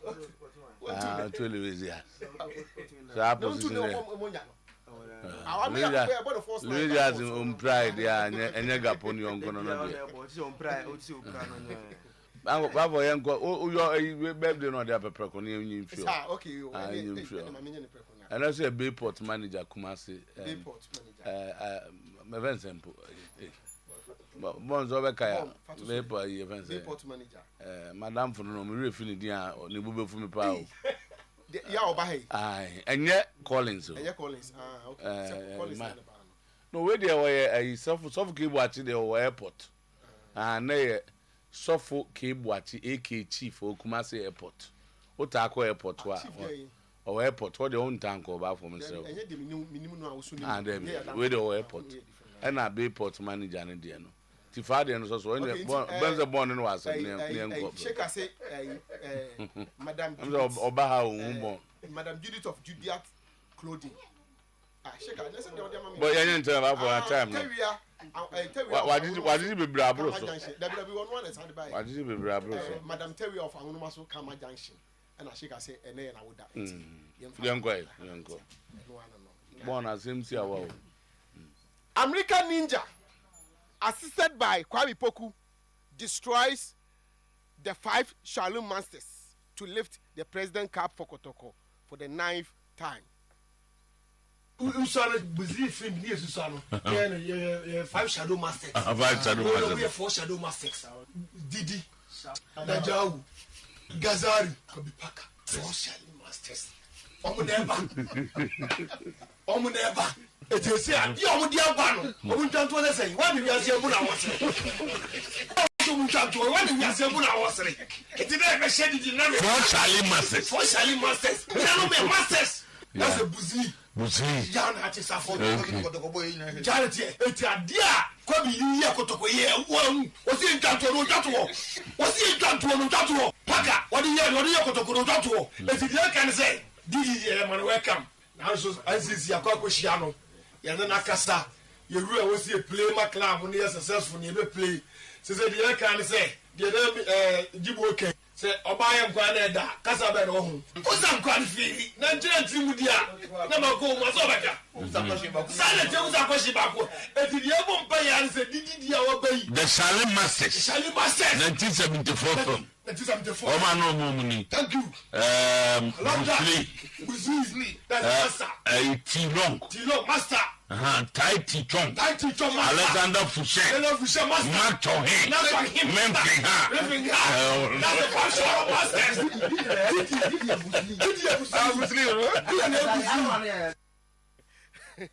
The 5 Shadow Masters. American Ninja wa destroy Obunyina. Kota. Nditama we dey titi. Ninja no. Zito. I know this is an friend. So Kotoko supporters and say Sisi are also a friend American Ninja. Okay. Yo.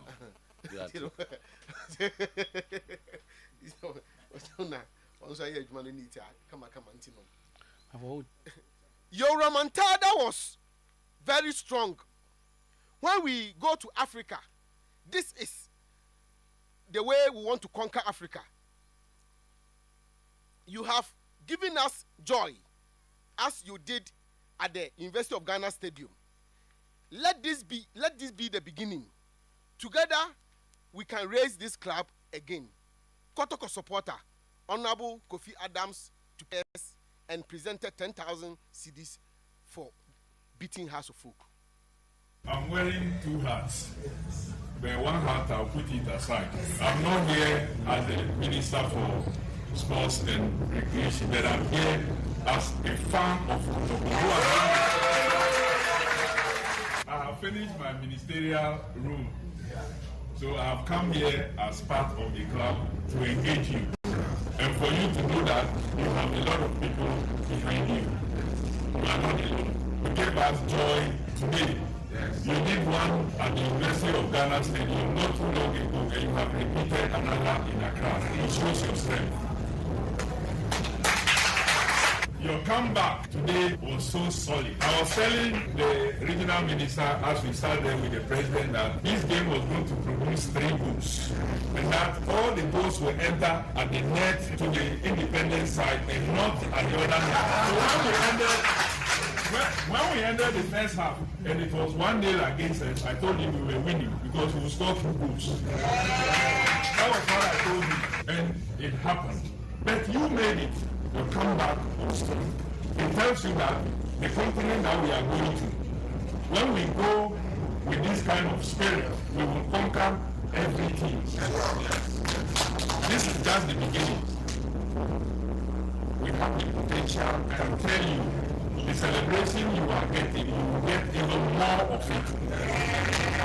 So let this be Puma e Acheampong to the continental level. We will all be there to support you. You are not alone. You are not going to be alone. We will take particular interest. What we have to do, that is humanly possible, we will do. So listen to your technical team, listen to the management, and let's see how together, the playing body, together we can help raise our family. You've done very well, and we can really applaud you. Tama, Honorable Kofi Adams, no. Where you also call say we Kotoko supporter, and also a sports minister. I'm very impressed with the composition and cooperation. We are in progressive process. I believe we will get there with adjustment. We lost Osesibe and Kotoko took advantage of it. Didi Dramani explains how he lost. It's part of the industry at a time when we're controlling, and then we lost a key player, and then it's difficult to reshuffle. And they took the chance clearly, so you have to acknowledge that. Will you say Osesibe was the reason why Kotoko has just taken over? No, I think the injury maybe was a force majeure, also served as the right purpose to have more players having a chance to play, and then we are in a progressive process, and so we expect that anyone who has the opportunity can do it. But I'm very, very impressed with the composition and the executions. Are you satisfied with the current team that you have that played against Kumasi Asante Kotoko? It's the early days yet. There's a lot to put in. There's a lot that we have done. There's a lot that we'll put in, and I believe that we'll get there. With this crop of players, with some small adjustments, we should be there. Did you miss the services of Benjamin Asari in post today? I think that every player is very, very important. He's the number one. He's a national team goalkeeper, and so we wish to have everyone. But I think that Swahib, gave a very good account of himself. Word for your fans. We love them so much. We love them for coming, and I think that we want to see more of this. We'll come out with very good performances. We'll come out with very good energy and effort. I think that we were all satisfied with what they did. Tama, did you demand so no response kakra no? Mami fa we in chat na yenko. Time to fix Baba Yara Stadium is now. We need local mobilization and ideas to get it started. Honorable Minister for Ashanti Region, Tama, Anopeya or Jashim, or say, Kotokuntim Mobo, and I say, baby, I just say, Masaya, the Dubre say, you fix it Baba Yara. Now they are doing there, just for the ideas about not your local mobilization. Now it may fix Baba Yara. Until we're there, this will be adding Hujim. Mzoto, that's it. Mzoto, no, I heard a football match. Mzoto, the who say improved over matches that were born in recent times. I'm talking about the league game. Santo Kotokone House of Football. This particular game, I saw an improvement, and the improvement I saw was that the two teams now wanted to play. And unlike Mzoto, the previous House of Folk, under coach Ouattara, now at any point in time, they were in their shells and almost team on the Boro committee and Sanamo attack. But this, I saw House of Folk team, Mzoto, normally prepared to face Kotoko boot for boot. Of course, as Andy Kotoko, I'm maintaining or more dominance over House of Folk. I think that after this game, there's five wins, 1 draw. So in last 6 games of my born Kotoko, for 5 wins. The two teams in history, no, 6 other. So I could dominate 2B for all this while. So I said 5 wins to also continuous. Well, any no Obana dia ba. Okay, show me must say na dia ba. Na ye. We told them my I think as of folk supporters, even though they lost to Asante Kotoko, at any point they lose to Kotoko, they disappointed, but say they will take a cue from game number boy, and what did Domani, what he brought on board. So that and I made sharp comparison between Didi Dramani and Coach Bakar Ouattara. And I want to believe the House of Folk supporters will bear with me. Say they saw a much more composed House of Folk team. But I mean, who problems no? One attack, Mzoto. I think a very slow. And time are you free, mono? This most strike and operation face no. Wayo every mono ebeka one striker so no one effort no was not going to Eastern Kwana and yet that strong. Then the House of Folk going forward, I think they will need to augment the attack. One area is almost a partner. Almost midfield man who a lot of problems. Midfield, even though it still needs improvement, but then again baby I don't problem when you midfield. And I will come back to more defense. I think we not do yadom until so says be a free mono. Now as a bit okay, Claudio don't always make some mistakes.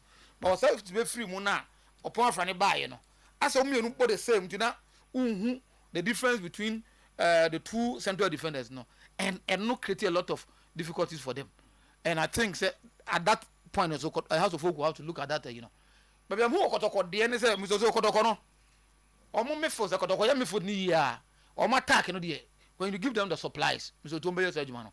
Amu are not very effective on the ball, running here or running to spaces or picking ball and or eye for goals and or some pass it. Kwampokunu aye that box striker.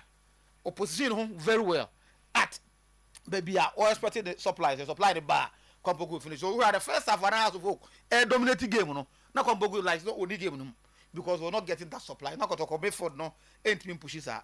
So I think says Zito did some good work in the second half dressing room. How he started.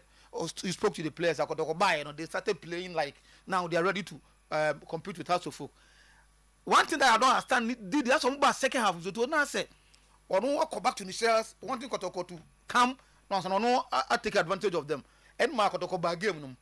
I don't know that Kotoko that player one player to my penalty man, but I think injury hano that young boy on the left side no. Amidu no, Mazoto is an asset. Or no, the be on your game, on your balls, on your spacer, he will punish you because he ran with the ball and was skillful. And I think say it helped Kotoko in that, you know. It was the over comment the Kotoko. One aspect, I say, yeah, silent to Honey Mizoto, you're officiating, no. I think you're referees. One, Kwasi Robe, Mizoto, an unpardonable mistake be. Sa outside Ogitia Kotoko, Tama. Has made a mistake. Pick a ball now. It was a promising attack on your side. My dream woman tells you. Outside. And this is supposed to be said not number one. One of the top assistant referees in Ghana here. I work calf. So Sabon or outside. So maybe Unyan and Chenya or so number for no more. Busanon Muye. Because clearly House of Folk player was there. As against Kotoko 2 players. Player need outside rule no say. Say ebasa ojibo na say ebeka only House of Folk one player per there. Na say ebeka opposing team one player there. Now outside, but they 2 players. The House of Folk defender and the goalkeeper. As against Kotoko 2 players House of Folk player no janimu. Ano pick a ball. There be a bet me see. Say be go some best no. Very promising on your side. 2. But that House of Folk go no say no. Mani referee say didn't come me nimba be outside ni free. That goal was a perfect, to me, was a perfect goal, a clean goal. Now I say House of Folk the level man year 2-2. Minim baby a dollar benu. Your good friend, minim on the open palms to bus and one muye. Baby a dollar whom Sabo no say outside no. Because when player no air kicking ball, baby I don't play any no finish here. $1 no at the year side. I don't know when I say who I could support $2 so na man am saying no go as a flag no. These are sort of things they say in game. No?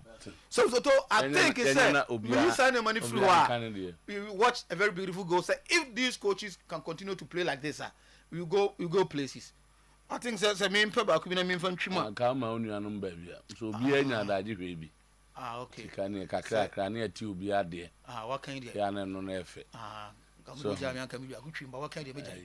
The mammy nibi. I know here. Zach. Yeah, quite. There's a never can I'm expecting to see us. I don't know where that's it. Our coaches said they are not working enough. But me nyadaje make sure ball ni pa. Why is it that we cannot keep possession? Players mistakes do. These are never visit training ground stuff. And I to say, your branch are born and basu. I'm one on the ball short ball has defender. There are no cutbacks in our game. What's a one card by the man Kwambogu say go? Yeah. Obi anya ball no be so no kwan ese. Kwambogu boy ya the man wa onu kwan. Sabo say go. There are other players coming. But no person boss short to say. I know na me be mu say we dey na ye coach for adwuma. I think sometimes coach to Kasimi was the player on the field when the game starts 80% you are the coach. But the say you don't need to. No one also which go. That's true. O say ka wan fa ball na makwa mpoku no style bi sa na kan se wu. No kan se ko no we yanko say. So bi a person na say say ayi defender no free, defender no free mu. O say sibe. O de no one man so why say. O ba fa ba bi o gina na say ngo tepu. O so I know you say be queen say o nya transparent no go from ko shegu because who say na so change na agene. Be our time it will be fine. Zach. Yeah. So first time one player, there was a lot of confusion about Osasi Binana Mubondi, you know. This morning, I wanted to find out a lot of things why he was out. The boy was badly injured on your shoulder, shoulder injury, serious one, severe one. It was one of in the course of the game. Yeah, first half, I'm so short in the coin, no. Many short to lose a deal, almost in severe shoulder injury. Born, and I mean, where he under me. Ah, unse oh, proud of oh, come on. Oh, ebi preacher sam ye beneji mo. About that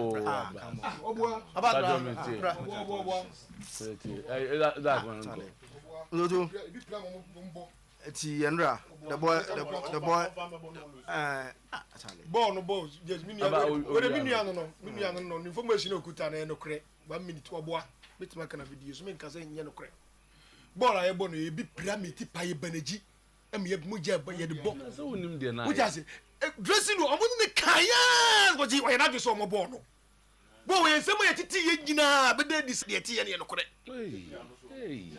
de ti ye no kre ye titi sem be brave before the match ya ne pani as anticipate due matemante but a dead year na ba ye no kre sense me titi say no crisis sa no mo ye dia so me no mo obika say one more you no mo obika excuses be brave I no me so that e dey do tiri so that ye dia hey yeah manage so that na wo yare a so that we yare na social wo mu no we yare na social wo mu no anya wo so kan ya na so bu usu so ti o ya na mu asema fa no wa ma wanya asem yes o de kobo se si ana say problem na fa no enya no ahari e say no ha be bo no ya bo no obi timi pira ne bia banage na wabo shoulder that great abi nyeme ko so ndi antwa yie that's the defender now show second the second is I saw a lot of changes in the house game. You could clearly see there was some element of, even though training chair, but you could clearly see the house team was processing very well. And Raphael Ampon said that boy now Enra had a very solid game in the house for Comfort. He was virtually the one controlling game. So the natural former. No, he's in. I'm saying he has to work on the shooting. That's very good. Say he's able to put the ball on the left cam. No, so me once say who boy in the ball now ko turn so be say na be break. Once you know ojina no. Say na left ya ko share. Omo na ko share right side. One team from the left. And no side na am nti muko fansa no obo no. Muko fansa no obo no. I think say obo number left. Muko fansa no sana no obo no. And what did you and the left of 1% both free right. One pesa, coach in the pay, technical teams in the pay, one pesa. I saw changes. Asked him no again.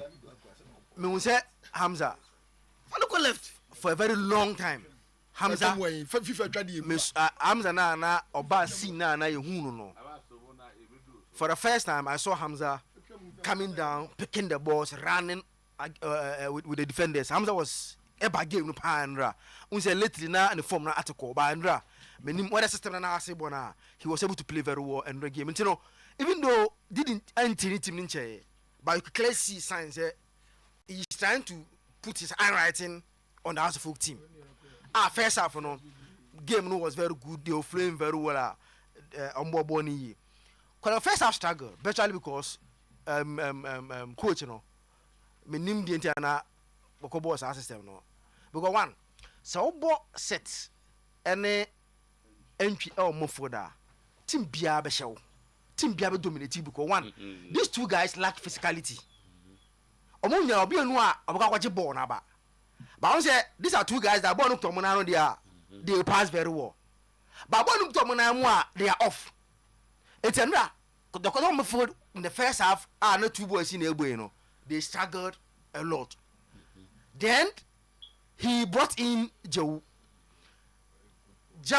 at the numbers in midfield but on one said yeah who said Kotoko Obiambo did because one they won, two Jeffrey stole the show at one player and quite short bet me Katamina so because Joe didn't make even one single accurate pass.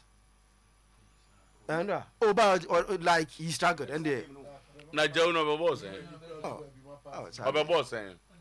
he came in on about also he said on Joe Bamford and me say let's see no way let's see no way let's go here me too me say obaye Charlie Adam me too when we are watching game we want to come and analyze even this morning I've done the work now because it's something that I'm come to analyze into me as American I'm not saying from out of something I don't know.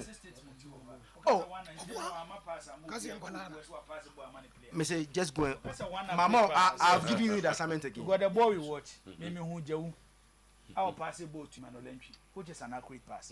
So if you say the whole game one accurate passer you are not being fair to the player. Me too Enra when Joe came an accurate pass and Enra Obam ne pass our ball Pia opponent pick ball no. If I'm giving Jibo once again that job so we are ball no.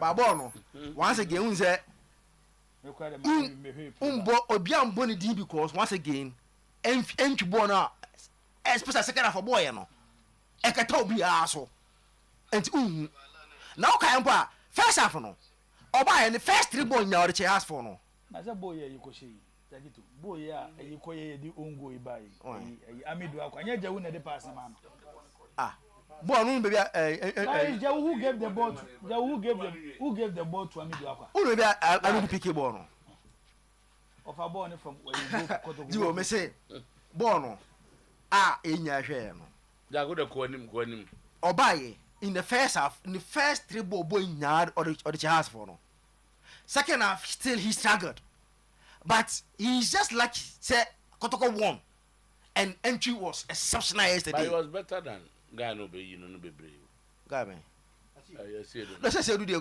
Zito turn ma say no but in terms of Jaunu Bem no Kotoko were better you see Kotoko then make say I've said it earlier say Obem no Kotoko had numbers in the midfield until that dominance has his number added when I make say Kotoko nya numbers afi has entibian dominate biom in the midfield but when he say because they won let just say as they were married that means don't say that's starting no me di kan emma the credit to the cameo no e ba boa ma for no enti de me so so ne ono ankasa performance na me so but ene nche se obi so onya de na se entwi o man kase empam no entwi you can listen song o pam no o mo na maintain it let's move on no say enti che se aya de aka kroma say like people don't have patience for players oba just 1 month 2 months when tin am ba say empam no o so onya de onko and related to let's do this. Oh, that's a discussion. Entry's performance brings back to, this topic about why Ebimka Senki and Pamano. And then I think the performance was very good. Zakaria Fuseni, right?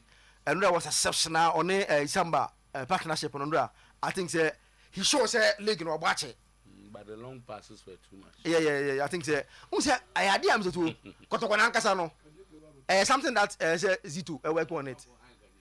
Zito is or Kotoko. Who talk about they don't possess ball. Bim no do also do. They like floating the ball too much. And team be onya intana has be any good day.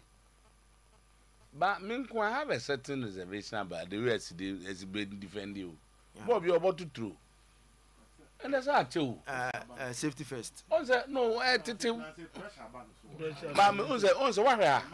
didn't go or you free cat. No one time, yes, but pressure as a million can now be said. But you have chocolate and not church. Why are not coming? Bob, you are not the one. But you put pressure on the team. I know the BBC and Frino. You will. The two. Say, but you're born in my life. But I'm not paying a million. I'm so. I'm a game, Nikaka. Na abo modern na mahwe game no if I be no gina baby faako na fa baby so me no gina baby faako baby am no gina faako ne nie e coaches no ne comfa so training teams ye wo akire kakra and game na me hwe na no pay no ade ba kwa me realize ne say Kotokone has games ni nyina na eba in pieces. Unshare them one sider for ABA like 3 to even 5 minutes. Why are dominant in the game? Possessive was also ball no, and obo purposeful football. Which uti echira and answer the infant say, what be TV so? Upi TV so umuso bi bobo abo we dey say kotoko for na bobo. Bo we dey say house for na bobo no. So, who counted the number of minutes? The total play exchanges between players on the pitch. About 97 minutes of the game. No? So, to one way, you will not even get 55 minutes from the 97. Foul, throw, go kick. Foul, throw, go kick. Foul, throw, go kick. It means 45 to 47% of the game was not played on the pitch. And I think say about back to Yemubi issues and raised say every coach, every club should have a system of play. Our better players need to fit into the system. And no money here easier at the ma coach no anyhow our club ne person on the ball. But say Kobase coach ni idea said the person is on the ball. Now man materials are to ultimately fit into how the coach want to play. And no na ME who said the stadium ye pese teams nebo no. And the individual quality of our players is also becoming a problem. And no na me ababe drew stage here you say our biggest football fixture. So to na me gate free stadium nyama. Selling players to attract supporters to come to the stadium near a problem. O the annual game na share na pa ayi Olympics boy entry. Our ma flashes kakra o game ni mo. Asa. Yes, Amidu came with the runs, but don't say some runs are normal runs. Decision making a problem. It if you say one area so two see a class na share. Then two teams say first half said will be a kind of by how Mummy University boy has were more dominant than Kotoko. And normal look more dangerous, which they expected. And he say has team a struggle against Kotoko recently. It's who your coach, who your player. Now I say another opportunity to play against Kotoko Bima. On chance Kotoko the game never bow so and son no react. Rather than obey what you saw by Kofo. Go on them. Now what comes our pressure now was no. It would me maintain you go now washana to a certain period there. Then you manage the game to win the game. That was House of Folk strategy. It's the first half. Find your den kokotoko foso. Ye den e den kokotoko so ni enya go a. Ye be try to manage your goal now e be hye no.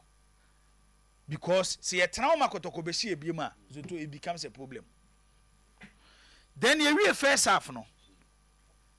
So if you go to go team now, entry, whilst he is skillful, sometimes or make good passes. No, this is what you expect from player or flair or yes skillful. creativity. Passes that can split defenders. Passes the defenders because difficulties mo. Because so entry me whose entry is built in a number 10 position. Number 10.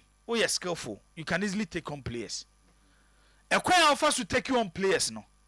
A decision sa nyoma na coach na chiro. Player we nim twen coach bia no we so beti akire player kwan fa so twen. Eno nyame na de che. Se nyame de sa de ne mawa bizoto. Sa idea no de amaw ne adwene na da wutim no. Ehse wutimi use sa adwene na to open defense.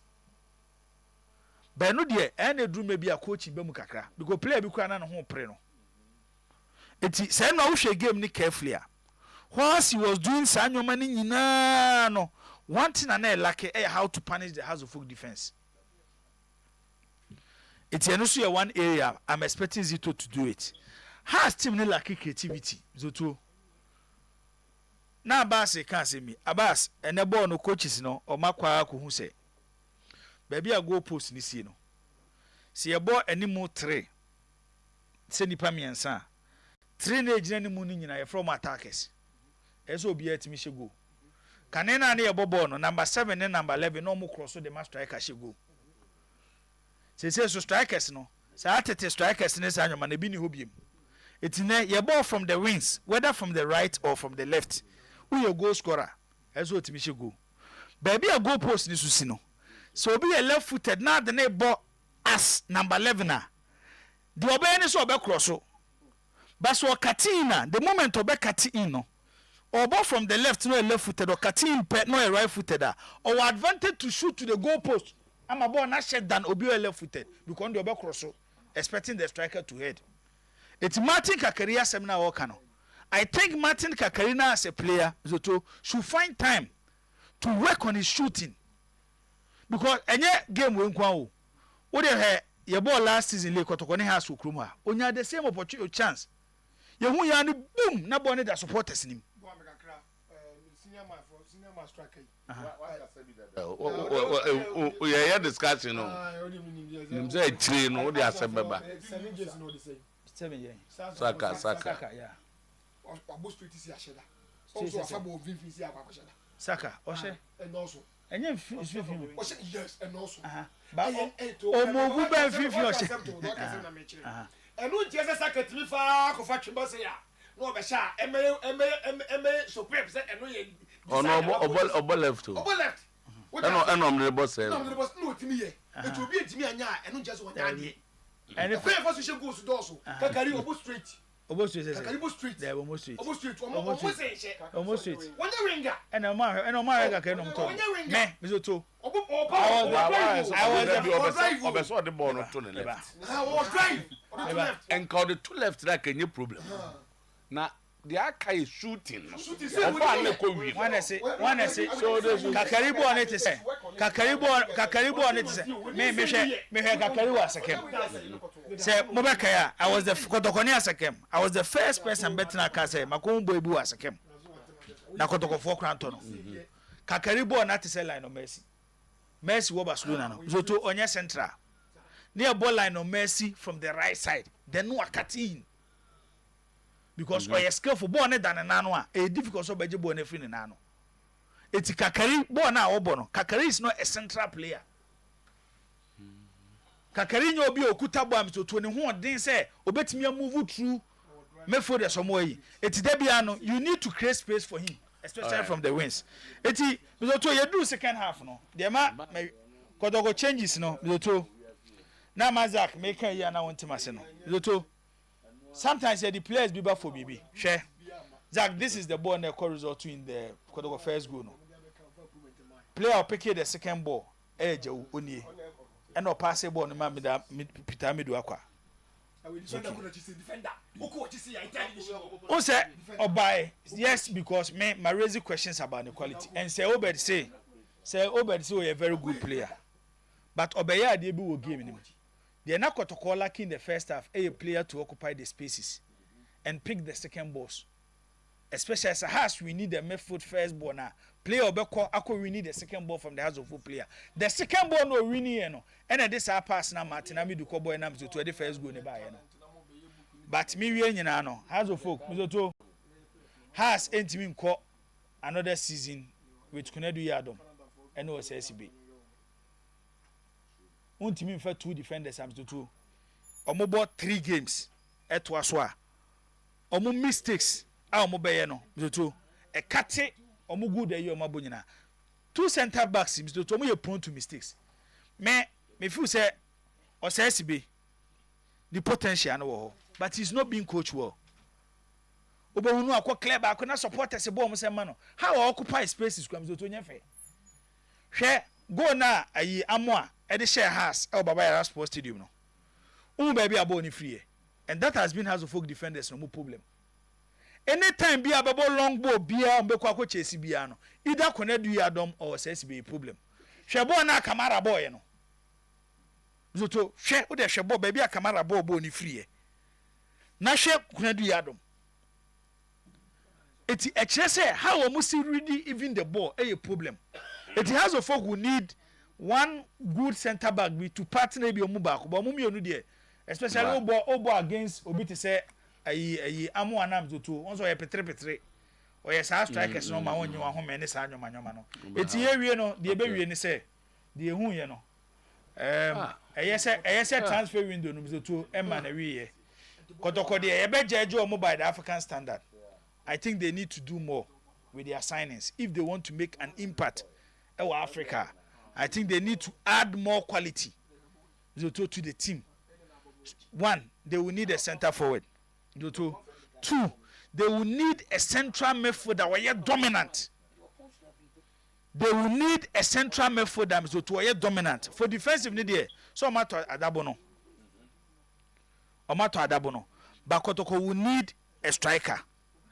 A central midfielder to a dominant. Okuraboa Mzoto.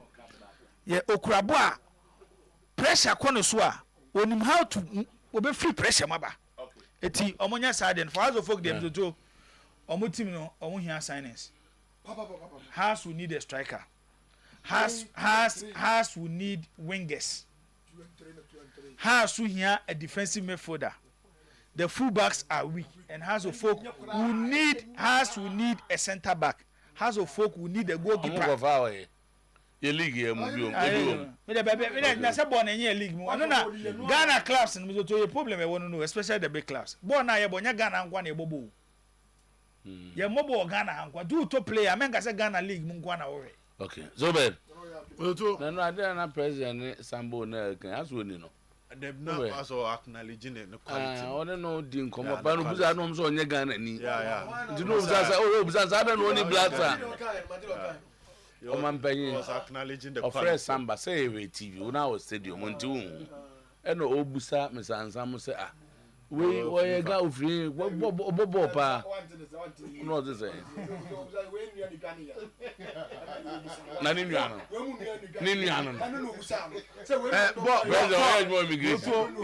Born in Konechimavika Krebina.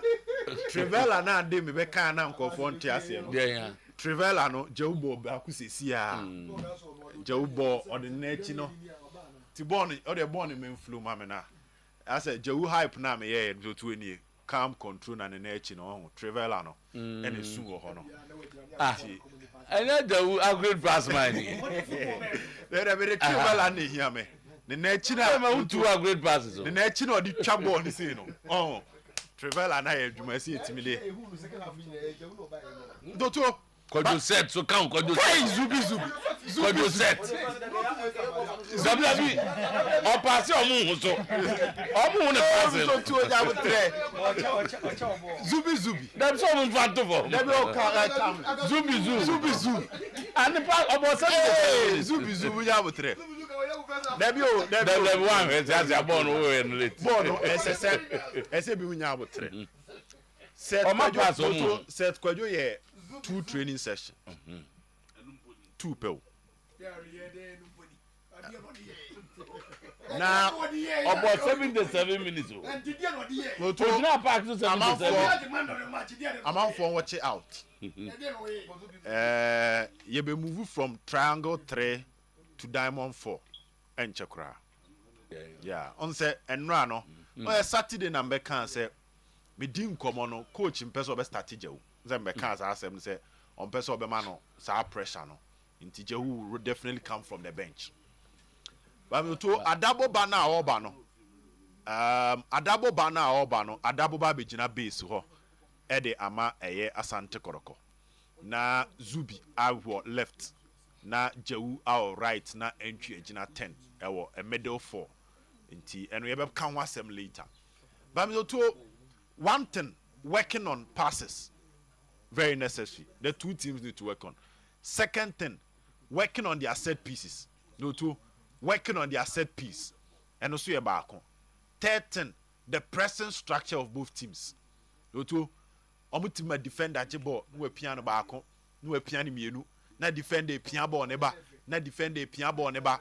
No two, na who so obie press defender no, ama na break to win the ball. San your man in some teams no, I'm working on. And 3. Oto, the finishing intelligence of the players on the field. Oto, the finishing intelligence. San Yoma 9 way. Coach is in Omo Jumaye. Zito Omo Jumaye. Set pieces, passing, pressing, and finishing. Sa coaches Zito Omo Jumaye. Didi Dramani Omo Jumaye. Because Oto, some of the decision makings our players need taking. Omo rap box no man. Omo be 18-yard box no. I want to here. Sometimes players that are supposed to go and support. So be kwa buano na no so ya asemfo fra odwene ho a wonte ase. Now moving on to the Kotoko team. Ablo and start because on your fit. Zakaria Hussein the boy excellent. Together with Samba. Then you get Lord Amwa, Francis Aqua on the left. Now I think say coach in very think Francis ne Patrick Essiedu no. Essiedu na ne ho said Antonio. And also no kobo a left wing no. Inti any idea say Zubi to Jumana no yeah. Now to the middle. They will need more training. They will need more training. Ewo game no. Ewo mfimfin. Jau new player, set new player, Emmanuel Entry, old player. New midfield 3. Ejuma ho so to some year. For teams omo defend deep there. The betimi aboa Kotoko ne say no to sa players nam so nyina skillful no. They can contain the ball and exchange the passes. Sa players miensa we. Ba ko si omo energy omo so be attack o pa. As I say Ejuma ba ho. Enti the introduction of Adabo to I think say no so be boa Kotoko team no there some sort of energy needs to be ba count na a free the skillful players no, the creative players for them to do their job. Na say Zach boy what you also say win the side man no je win side man you the was some the free order that am ejuma ho ba so to ejuma ho ejuma ho no like on the pass man middle on the pass man middle yeah we na about ejuma ho which they need to work on now in getting the system to as I said Lord Amwa any Patrick Essiedu Lord Amwa ne Albert Amwa any Kwame Poku otu e hoso ehia fixing kakra Kwame akyere se oye finisher Albert Amwa yes omuto ne omabai otu Albert Amwa number 9 ni bia otimi create so now on say obi o number 9 to onim go shen one here or two box no abeka so shooty but as a somebody who enya the mentality say the moment you be pure akwakoto wings no you should operate like a winger where supply and necessary there way so adwuma e wokotko team no mu which I think say moving forward as I say zito ye nwa adwuma to has adwuma ne there I agree with Jibo. They have a goalkeeper in Benjamin Asari Obeba later. Right back, left back, as a coach in your Muajuma. DM no, they will need a key figure. The Aziz Nuruddin figure nibi. Ewa has number 6 no. an intimidating figure. Rafael Amponsa is more of a central midfielder. But yeah, this is referee, you know, officiating a Juma pay. Oh, but the center guy was okay. He was okay. +1 -1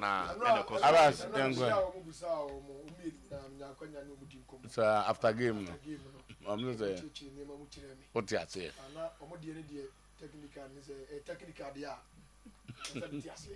What's the position in your? Also, no, corner line. I did a verbal. Verbal, the one you would see. Yeah, but I was good for.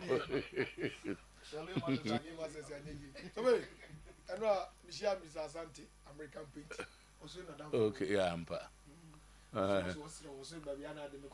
okay. Didn't the major amazing.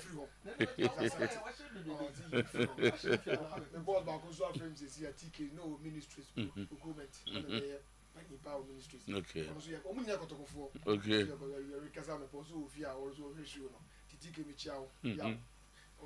Obia groove is half in obetiation. I did assume as a key to a car. So, where the can say, and I mean, can be said, born a history and Rakotoko, why any dear we. Now, a 5 wins, no, a BSida.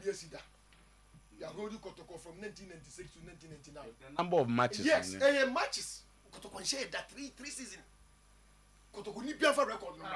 96 to 99, Kotoko shared that. All the competition.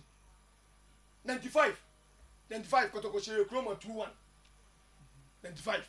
The last year Kotoko share 95, Kotoko share 2-1. What does it? And Accra, you know, runs the elite is the same. June 4th, 1996, and I'm sure no share bloody come out the same. But not bloody. And then I have a place I know I saw them a buy. If you hold Kotoko 3 seasons and you 5 matches, you. And your 4 matches, you. This 6 matches, you. No, it's not the same. Yeah, 3 seasons without win. With that win, you go for 1 year. Just 1 table of 1. And I think that's 96. 1 table of 1. That's it. Without win. From 1993 to 1999. 96, Joe Champ, Stasi, and 96, wow. Okay, so you Stasi. Why? Joe Acheampong. A ball long range, be share, 96. I don't go in you. I don't go in you. Go in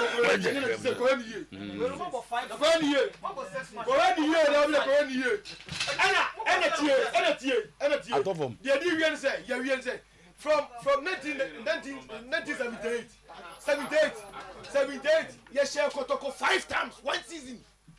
1978. 1 year, Kotoko 5, yes. Yes, that's it, yes, Kotoko Kumasi 2-1. About Bayados. I mean, change him, and also, yeah, 1 year, Kotoko 5, 1978. What is it? 1978, Kotoko Nibiama Chaki, Emra, Yasho 2-1 Oklahoma. League match. You know about University was in 1978. Couldn't Ghana the African Cup. Cup of Nations. Yeah, it was ceremonial match and the penalties you trust, you know. What you say? Anas, Swag Cup, Anas show 1 day. What you say? Champions or champion, Anas share 3. What you say? League match, return match on Accra. Asabri, near Kingston Asabri. And the shares are going to Accra. Kingston Asabri. 1978 to be a 1 season. Akadiaka, PSC, and Crobia de Cassia.